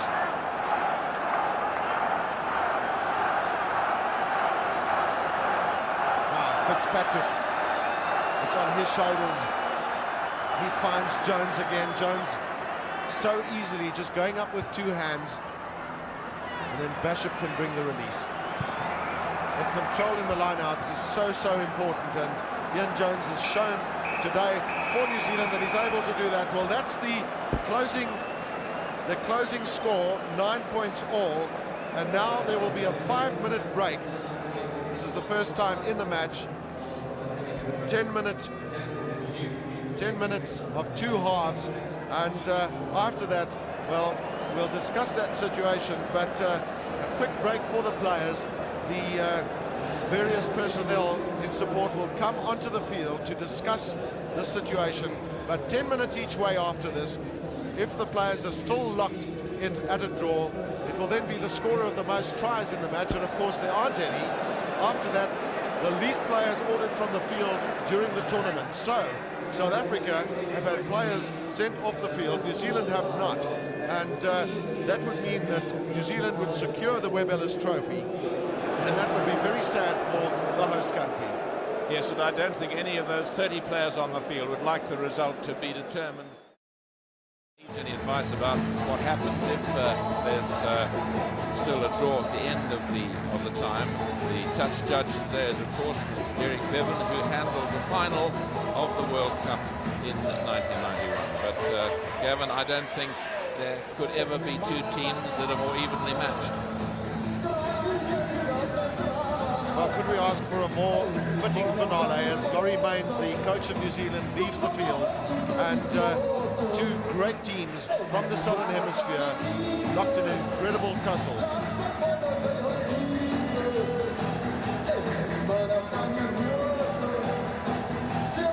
Well, the sailors moved from their seat and flags are flying throughout Ellis Park. James Small, who's been equal to the task against Jonah Lomu today.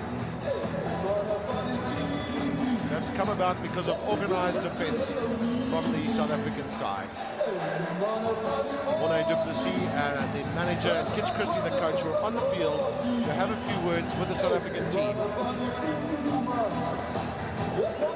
And of course, it's absolutely critical for South Africa to get points on the board in these last 20 minutes of Rugby World Cup 95. South Africa going to pay for the fact that they had a person sent from the field.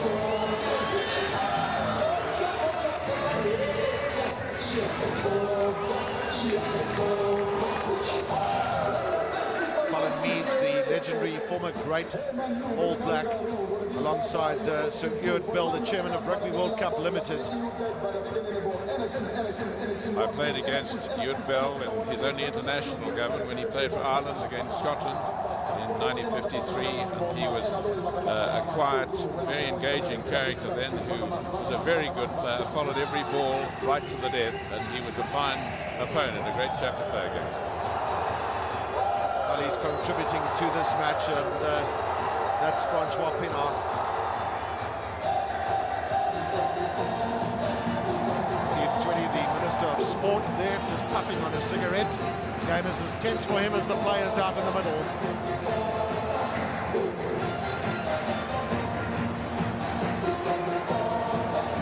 Well, it'll be a test of great character in these last 20 minutes of this match. That's Ruben Kruger.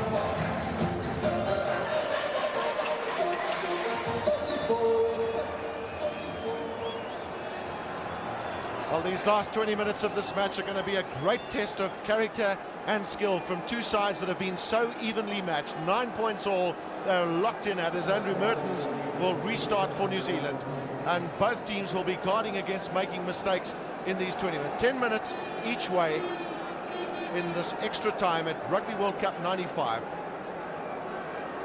Sean Fitzpatrick, he's had the advantage of having played in a final and won in 1987. Only one for New Zealand. Mertens' start, well taken by South Africa. Van der Westhuizen. Little Mark Ellis comes in from the right wing for New Zealand.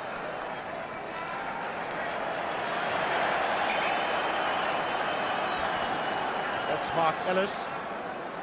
And that's Morne du Plessis. Well, tension on the side. Poor Barley Swart in the middle has been unable to finish this match. Struggling with a groin injury. Now what does Stransky do? Looking to go inside. That's a hoist from him. Stransky did well to step inside. But Yapi Mulder was offside from that kick, so New Zealand, well, this is an opportunity for them. Yes, that's the law that changed a year ago. You're not allowed to advance at all until the kickers put you onside, and this could be a costly penalty for South Africa, because one feels it's in the range of Andrew Mertens here at nearly 6,000 feet above sea level. It's just in front of the halfway line, and Mertens has indicated to the referee that he's going to go for the posts. 9 points each, and there is Stransky. There is his kick, and number 13 you can see in front of him, and that's the reason for the penalty. Well, that was a marginal decision against Yapi Mulder.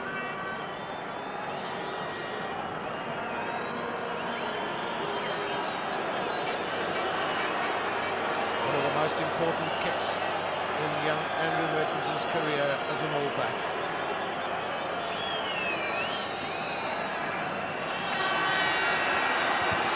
Showing a lot of confidence. Has he struck that well? A great kick from Andrew Mertens.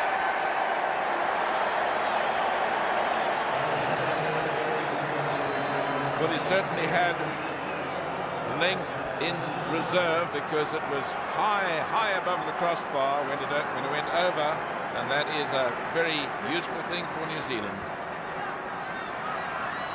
Big jump from the New Zealanders. Robin Brooke and Ian Jones have been so good from the takes at those kick-ins. Basham onto Chester Williams. Well, that ball drifted out. Well, the pressure's on South Africa now, because they really are going to have to score, and probably score twice if they don't score a try, because the rules of the competition are such that after 10 minutes of play, the sides are still even. It'll be the scorer of the most tries in the match, and if there aren't any, after that it goes to the side who has the least number of players ordered from the field during this entire tournament, and that would count against South Africa on a straight and point control. Not on by South Africa, but there's still 17 minutes of rugby to be played, 10 minutes each way, and New Zealand, of course, getting the psychological boost of first blood in the extra time, and so it means that psychologically New Zealand have the points on the board, and South Africa have still got to put them on. And looks as though Craig Dowd might be leaving the field. He'll have to get the okay from the doctor, but play cannot go on now until there is a proper front ranker replacing him, so this time will be deducted from the 10 minutes to be played in the first half, and the doctor will have to certify that it would not be good for his health to carry on. And that is Dr. Clive Noble on the right, and he said to the referee, okay, and so the replacement looks like Richard Lowe can come on the field. Richard Lowe's not short of experience for his country. Of course, it's a fresh pair of legs as well. There's not many players are tested with this type of situation where they have to play in extra time. Tip kick through there from Little. This is Andre Joubert. Picks up well as Joubert. Back to Pienaar. A huge tackle on Francois Pienaar by Zinzan Brook. Chester Williams has had few opportunities in this match. He shrugs off that tackle from Mark Ellis.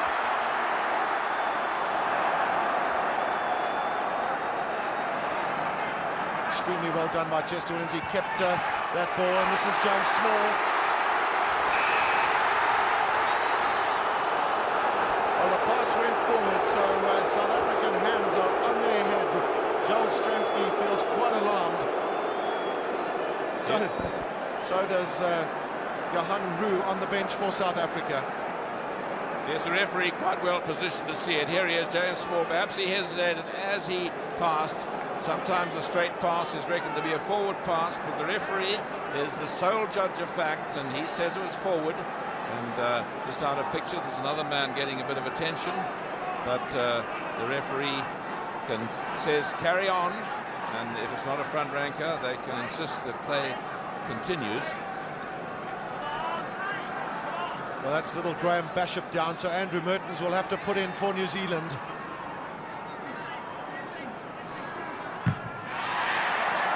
Pick his charge down, and no players were offsides. New Zealand moving it wide.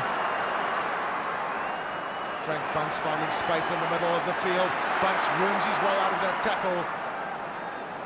New Zealand will want to keep coming left and try and bring Jonah Lomu into the game.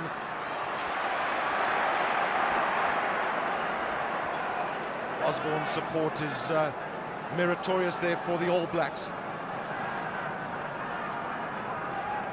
Mertens. Well, Mertens didn't have too many options because the All Blacks all over the place with injuries. Henri Joubert, the switch to Chester Williams. Big tackle there from Zinzan Brook.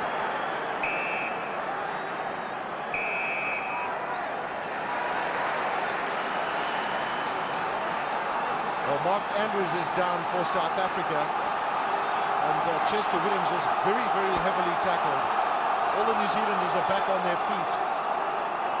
An exception there of Zinzan Brook. This is really energy-sapping stuff.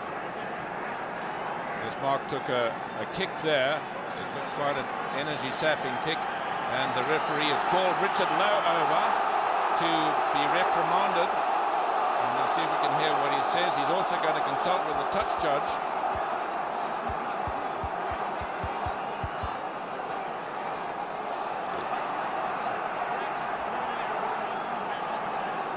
Well, Richard Lowe did not hear the whistle from the referee. That was the indication as he charged in to that ruck, and the penalty is going the way of South Africa, so it'll be some relief for them.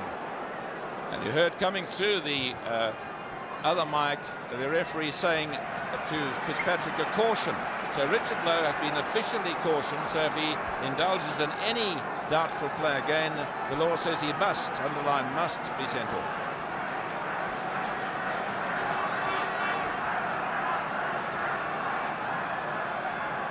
So looking in the front for Mark Andrews. Well, the All Blacks closed that line out too quickly.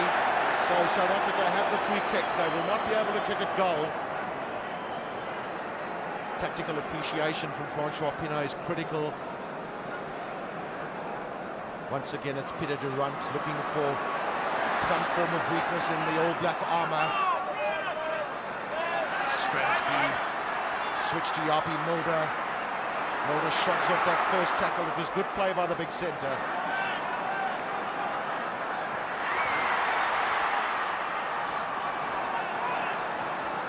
Well, South Africa looking for the blind side. The thrust on the line they know is critical for them, because they're going to have to score a try or at least 2 penalties if there's no reply from New Zealand. That will be to secure the William Webber-less trophy. Just look how tight the game has been. It's only New Zealand that have shadowed South Africa in the lineouts. The possession that has come, of course, has been of great quality as well, and that's largely been because of Ian Jones. He's the man with the number 4, and he's back in the middle. Fitzpatrick. Again, Jones takes. Well, it's a cat-and-mouse situation for both teams here at Ellis Park, because they know that the errors now could really cost their side this final in the Rugby World Cup. It's amazing, Gavin, how whenever New Zealand really want the ball from the line out, they use Ian Jones, and what a tower of strength he's been over the years for him. He seems to have that extra little bit of technique and just getting up high, and his timing and his understanding, of course, with Fitzpatrick is tremendous.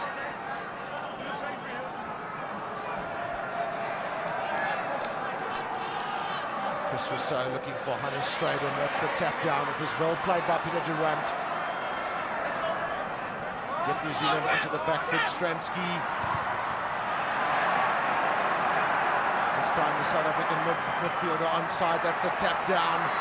Pagel picks up. Well, penalty's gone South Africa's way, because New Zealand went over the top there, stopped that ball from coming out.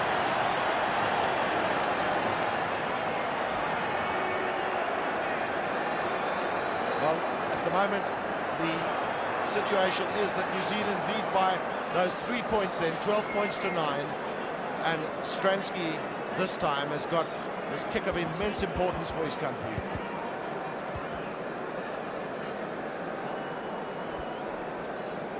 Well, just spare a thought for Stransky, difficult situation. There's the up and under, and a very good one because it's high enough, it lands outside the 22, no one to do a mark, back it comes, and Gary Pagel going down and on. Everyone's got to be behind the last line of feet, and the referee had judged that some of the All Blacks were not. This is his kick of great importance from Stransky. Yes, he's got it. Well, remember that we have 2 halves of just 10 minutes in this extra time playoff, and we've had then the 2 penalties, one from Mertens and one from Joel Stransky.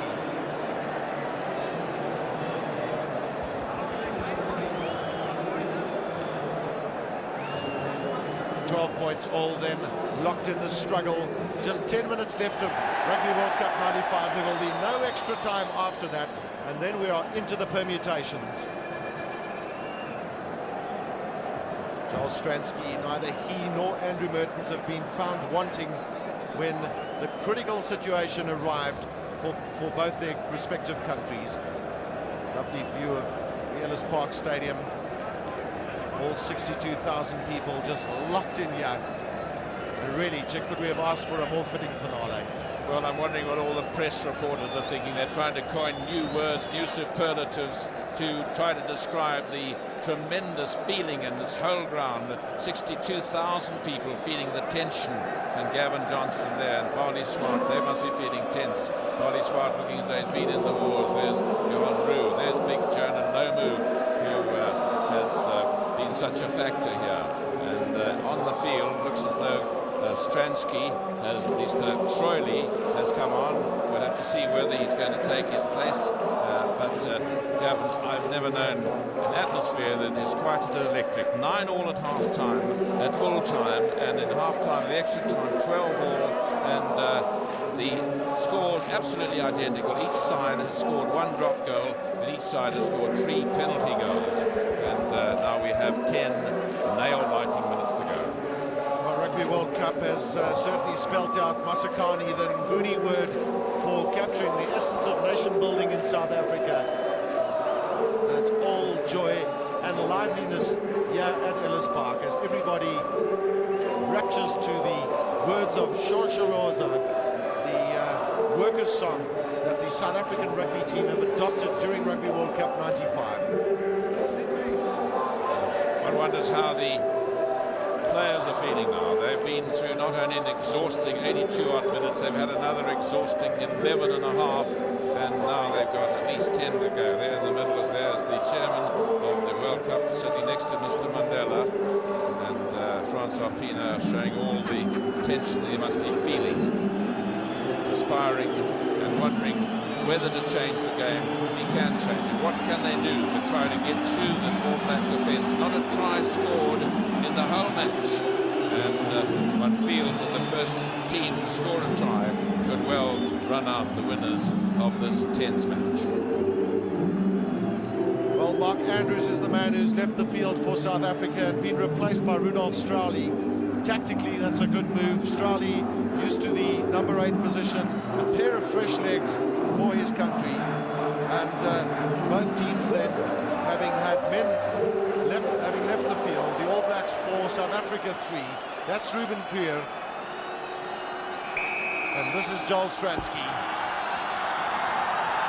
First man for South Africa is Hannes Strydom, but the All Blacks control well.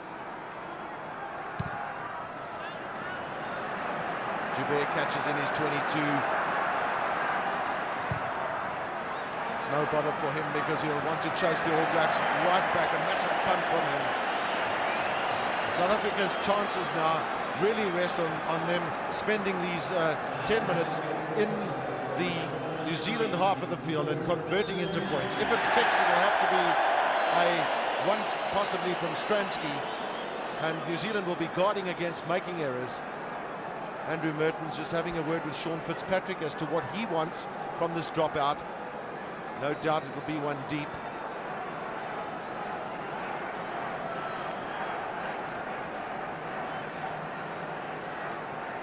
Well, there's a change of tactics on the New Zealand side. It's deep enough, but it's up there for his forwards.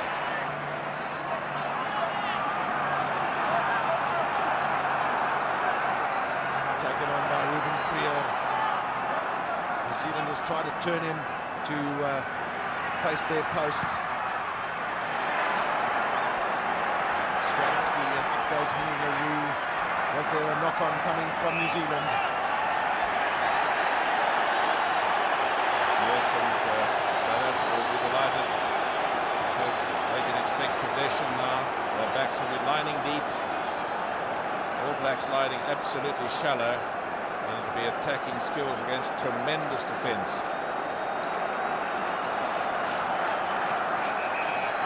Well, South Africa have not managed to bridge the defensive line of the All Blacks.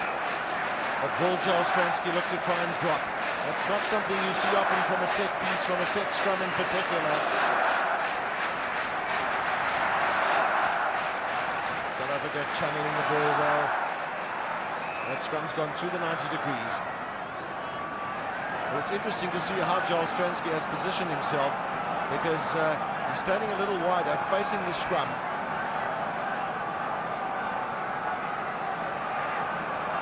From the West Days, and Stransky looks for the drop. Has he got it? Yes, it's over.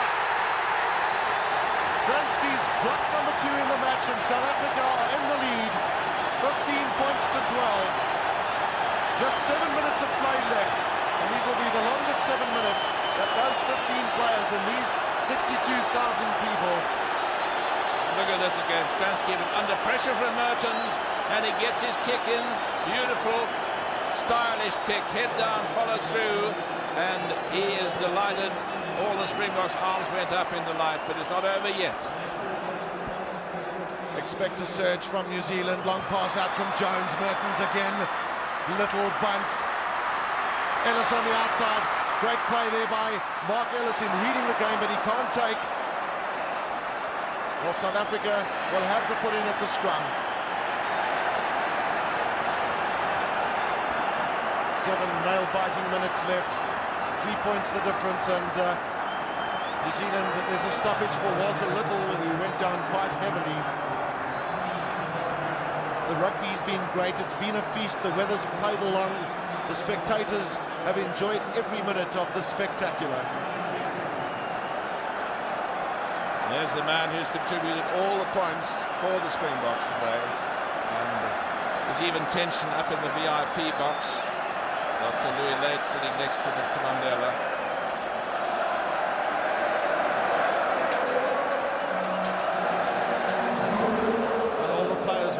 These stoppages in terms of getting their 3rd or 4th or 5th win, whatever you want to call it, because it's been a long day for all of them. He's been one of the heroes for New Zealand today, Walter Little. Is he going to leave the field? But he's not looking comfortable.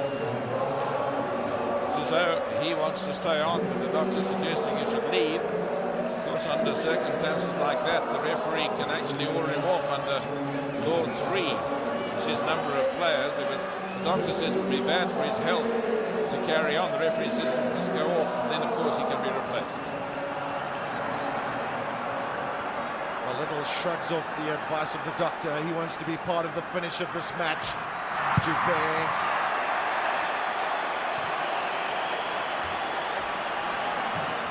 Into the last 5 minutes of this match then. Sean Fitzpatrick, with man of huge experience. The back of that line out is Ian Jones. He's been the mastermind. Robin Brooke in the front. Back again to Jones. Tap down to Zinzan Brooke. Another man who played in Rugby World Cup 87. Mertens. New Zealand just stuttering a little bit, and then some good running by them. This is Mark Ellis, but he can't take that pass from Frank Butt. The referee indicates it was a forward pass and a knock-on before it went out, so it'll be a scrum to South Africa. And of course, in these circumstances, possession is 9 points of the law, and it's so important in rugby football to get it at this stage. Francois Pienaar on the open side, flag for South Africa, says, don't make mistakes, chaps. The same message will be coming from Sean Fitzpatrick. Stransky, long kick down. Now Osborne, he's run so much in this match. Will he open up again? Great running by Osborne. Zinza and Brook now for the big man Lomu, he can't take. Wasn't a knock-on from him, and Josh Kronfeldt has been rather quiet in the match for the All Blacks.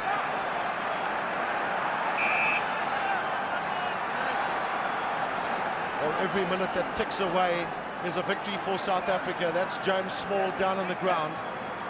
Took a knock on the head before the end of the normal match, if we might call it that. Has he now got cramp? Cramp is something you would expect from a player that's been locked in a battle that's edging up towards the 100 minutes. Bishop stands wide. Brook decides to throw. New Zealand have an overlap, but they're running across the field. This is Ellis, and then out to Glenn Osborne, steps inside Chester Williams.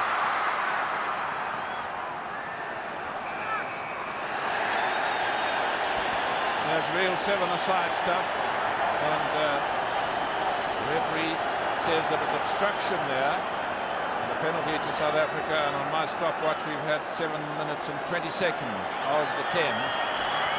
Well, Brendan Fenter's replacement is surging along the touchline, wanting to replace James Small, who's man down on the far side. Problem is that the doctor's going to have to get across the field and give the indication and the message for Brendan Fenter to come onto the field. James Small will take no further part in this match. Yes, there was a doctor over on the far side, and he's indicated, being a medically trained man, that James Small must not continue, so the replacement is taken. So another man with fresh legs in Brendan Fenter, and he will have to defend like never before. Ruben Kruger takes well at the back and finds space. Well, that ball, the New Zealanders went over the top to pull that ball away. That was Josh Kronfeldt.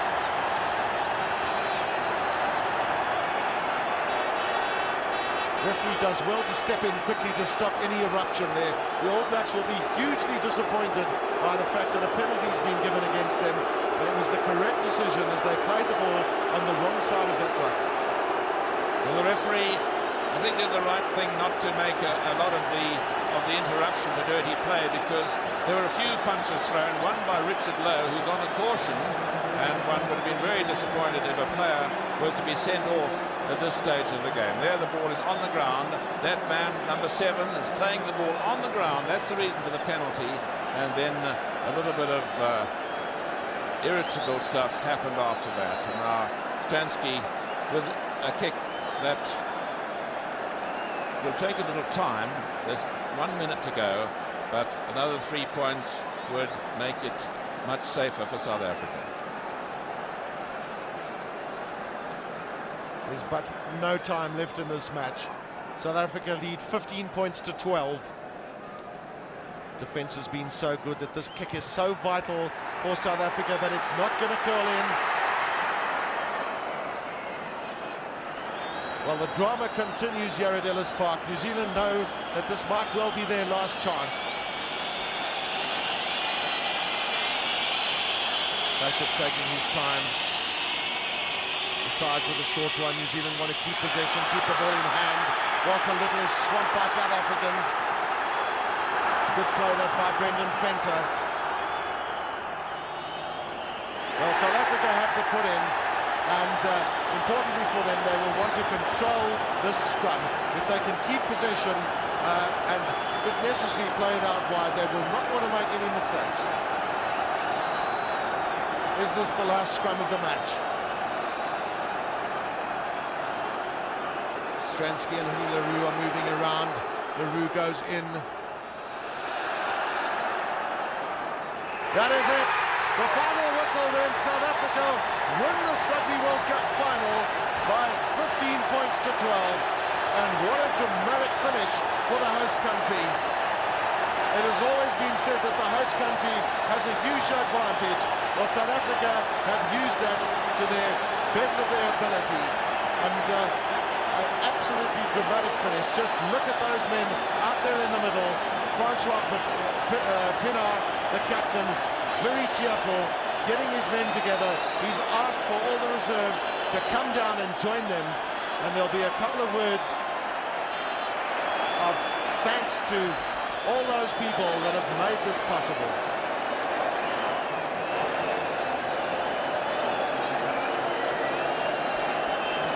Spare a thought for the New Zealanders as they leave the field, but that's the joy in the Springbok camp.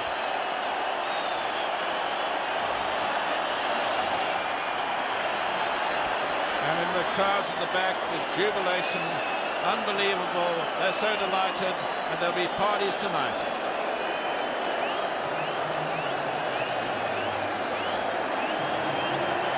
Well, that was a dream for so many people, including Morné du Plessis, the manager, himself a former Springbok captain. And that's the New Zealanders then leaving the field. They're disconsolate. The South Africans are full of elation as they do a victory lap, and isn't that fitting that Francois Pienaar will lead his men around the stadium and say thank you, South Africa. Masakani, that Nguni word for capturing the essence of nation building, could not be more true. That's Johan Klaasen, the former Springbok coach, in picture there with David de Villiers, who himself captained his country from the scrum half position.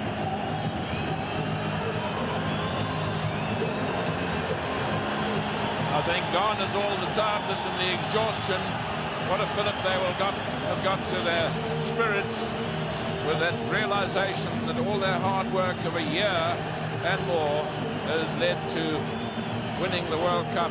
Francois Pienaar hoisted high on the shoulders of Rudolf Stroili. It's a big release for the Springboks because it's been tense for the last month. We saw that great opening match where South Africa beat Australia, and then of course this fantastic finish. So it was South Africa to start, South Africa to finish. All the support members of the South African team are out there, and it's thanks, it's handshakes, it's hugs for them all. But it was Joel Stransky that kept South Africa's hopes alive with those 3 penalty goals and the 2 drops. Coach Kitch Christie, he's hoisted onto the shoulders of his players, and Casey Pienaar, the assistant coach, who so often did a lot of background work. Well, how about that, Chick? Well, it's certainly a dramatic finish. No doubt they had the other parachuted who came down the first time. 2 of them came down before the match, one with the New Zealand flag, one with the South African flag, and no doubt both of them were up in the chopper, and it was a toss-up as to which of those parachuters would take off to come down until about just the last 7 or 8 minutes, and there will be jubilation tonight. Looking around the stands at the back, you see flags waving, and the jubilation of the players is emulated by those in the stands.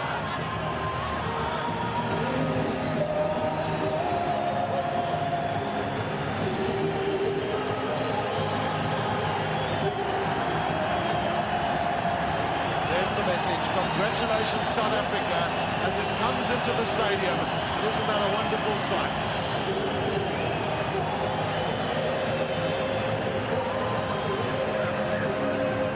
Spare a thought for the New Zealanders. They fought gamely throughout this match, throughout Rugby World Cup 95, and at the end of the day, they just didn't make it.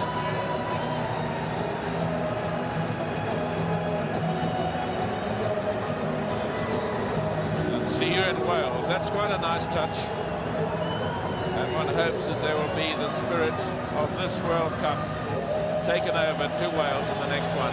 I'm sure many of the people in this big crowd will just be saying to each other, well, we'll now have to plan in the next 4 years to save money and to be there at the next World Cup. I remember that both both South Africa and New Zealand are automatically will automatically attend Rugby World Cup 99 in Wales. That's big Hannes Strydom. Little thanks and congratulations to Mark Andrews, who fought gamely, and Mr. Nelson Mandela in the middle of the picture. And could he not have been a happier man today? He, of course, he forecast the result. He said South Africa will win, and he had a bet of a case of wine with Mr. Balzer, the New Zealand Prime Minister, and I'll bet that is one of the best bets that the Prime Minister, the President, will ever have won, a case of wine with South Africa having won this match today.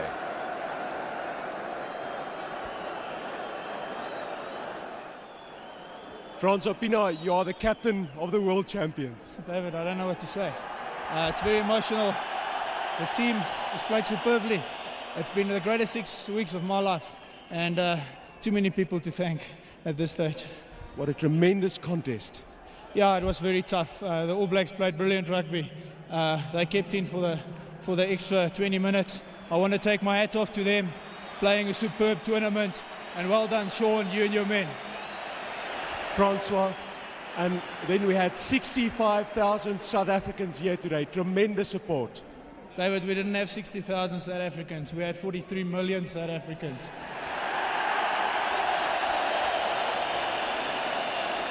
In the end, you guys were perhaps that little bit more hungry for victory. Yeah, when it went down to the wire, I told the guys to keep calm, keep their discipline, and Joel Stransky, you beauty.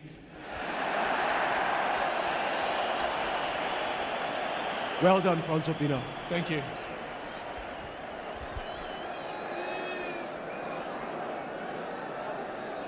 Well, we'll wait for the eruption when the William Webb Ellis Trophy is handed over to Francois Pienaar. It's all elation in the South African camp.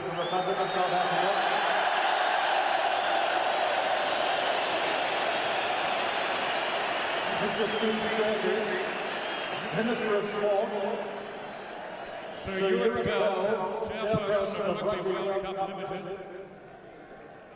Monsieur Bernard Lapessé, Chairperson of the International Rugby Football Board, and Dr. Louis Late, President of the South African Rugby Football Union. I now call on our President, Mr. Mandela, to make the presentation of the William Webb Ellis Trophy to the captain of the winning team, Francois Pienaar.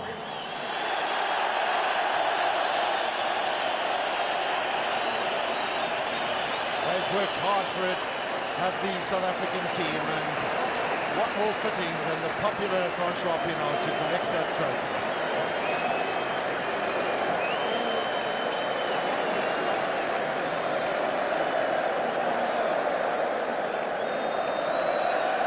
Wait for the roar when that is lifted. And just look at the elation on Mr. Mandela's face. A great occasion for him, clad in Francois Pienaar's number 6 jersey.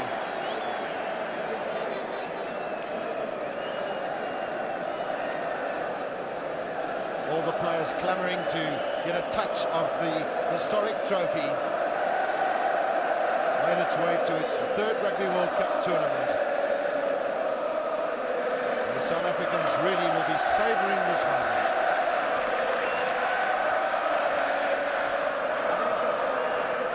Dr. Louis Late, the President of the South African Rugby Football Union. Little congratulation from him and Mr. Steve Twetty, the Sports Minister. Surely there must be another victory lap because everyone is still steadfast in their seats.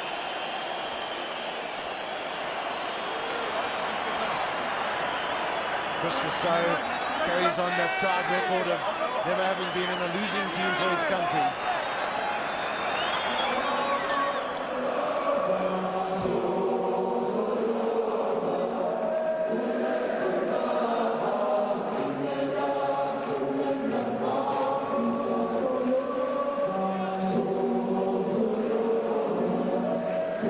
Song could not be more appropriate in this stadium. Shosholoza to send the South African team on their way. given a word about the referee today, Ed Morrison, and in the spirit of it, I thought he was superb in every way, particularly the way he allowed play to flow. He never blew his whistle immediately. He waited for the opportunity for advantage. And there are the All Blacks, very sportingly coming out again to acknowledge the crowd. Sean Fitzpatrick with number 2 on his back. Mr. Mandela again in the middle of the crowd. And he certainly looks delighted. Behind him, Monsieur Lapasse, the president of the International Board. And there's Kitch Christie being lifted up on the shoulders of Henny LaRue. There the All Blacks, big Lomu on the right. And she played so well. Ollie Swart, man who played for 70 in the first 80 minutes, went off injured.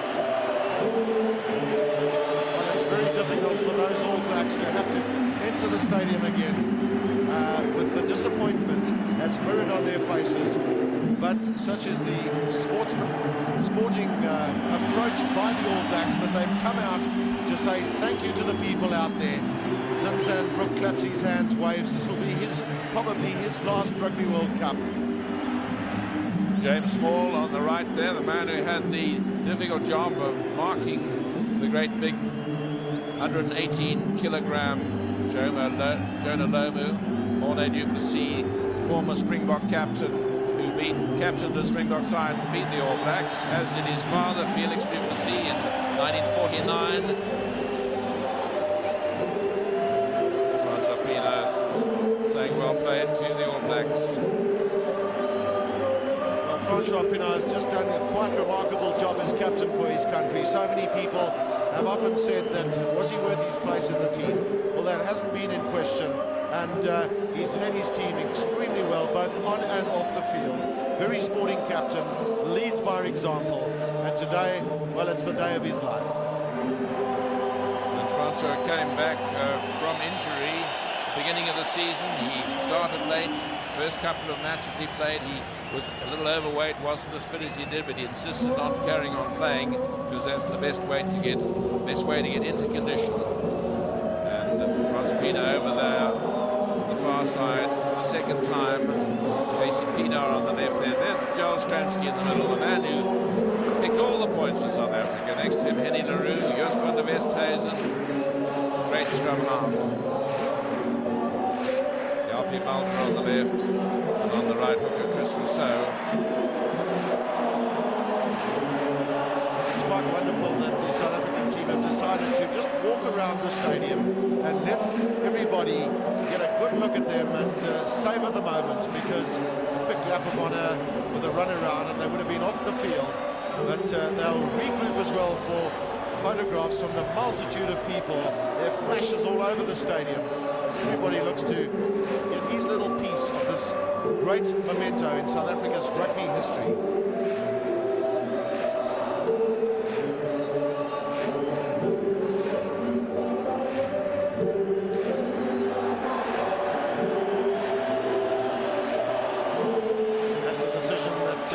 Was obviously taken before this match. Check that we are the champions. On that wonderful song, of course, we are the champions of the world.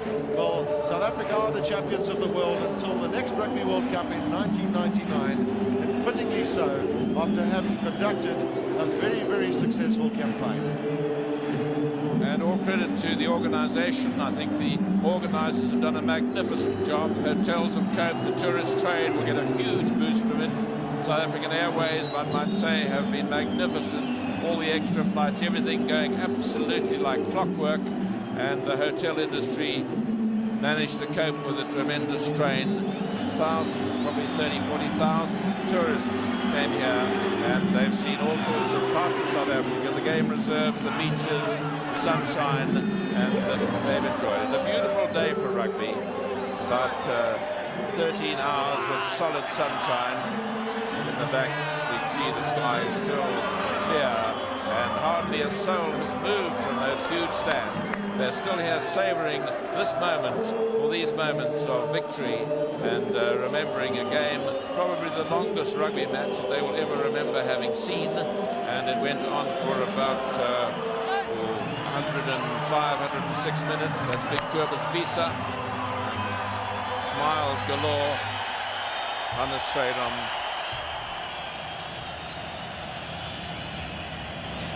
And looking down on this green sward of mixture of bent and rye grass, get watered every midday to keep the sun from destroying it. Chester Williams, a great favourite throughout South Africa, comes from Newlands, when some of the people there have nicknamed the field Chesterfield. Hunter Strydom just leaking a little blood from that injury that he had against the Canadian team in Port Elizabeth. But the South Africans have given life and limb for victory today, and at the end of the day they were not found wanting with making the right decisions, taking the right options. Give credit to Francois Pienaar for having led his team so well. Yeah, well, I think the only sadness in any game like this is it's just such a pity that there has to be a loser, because neither side deserved to lose. They were locked together.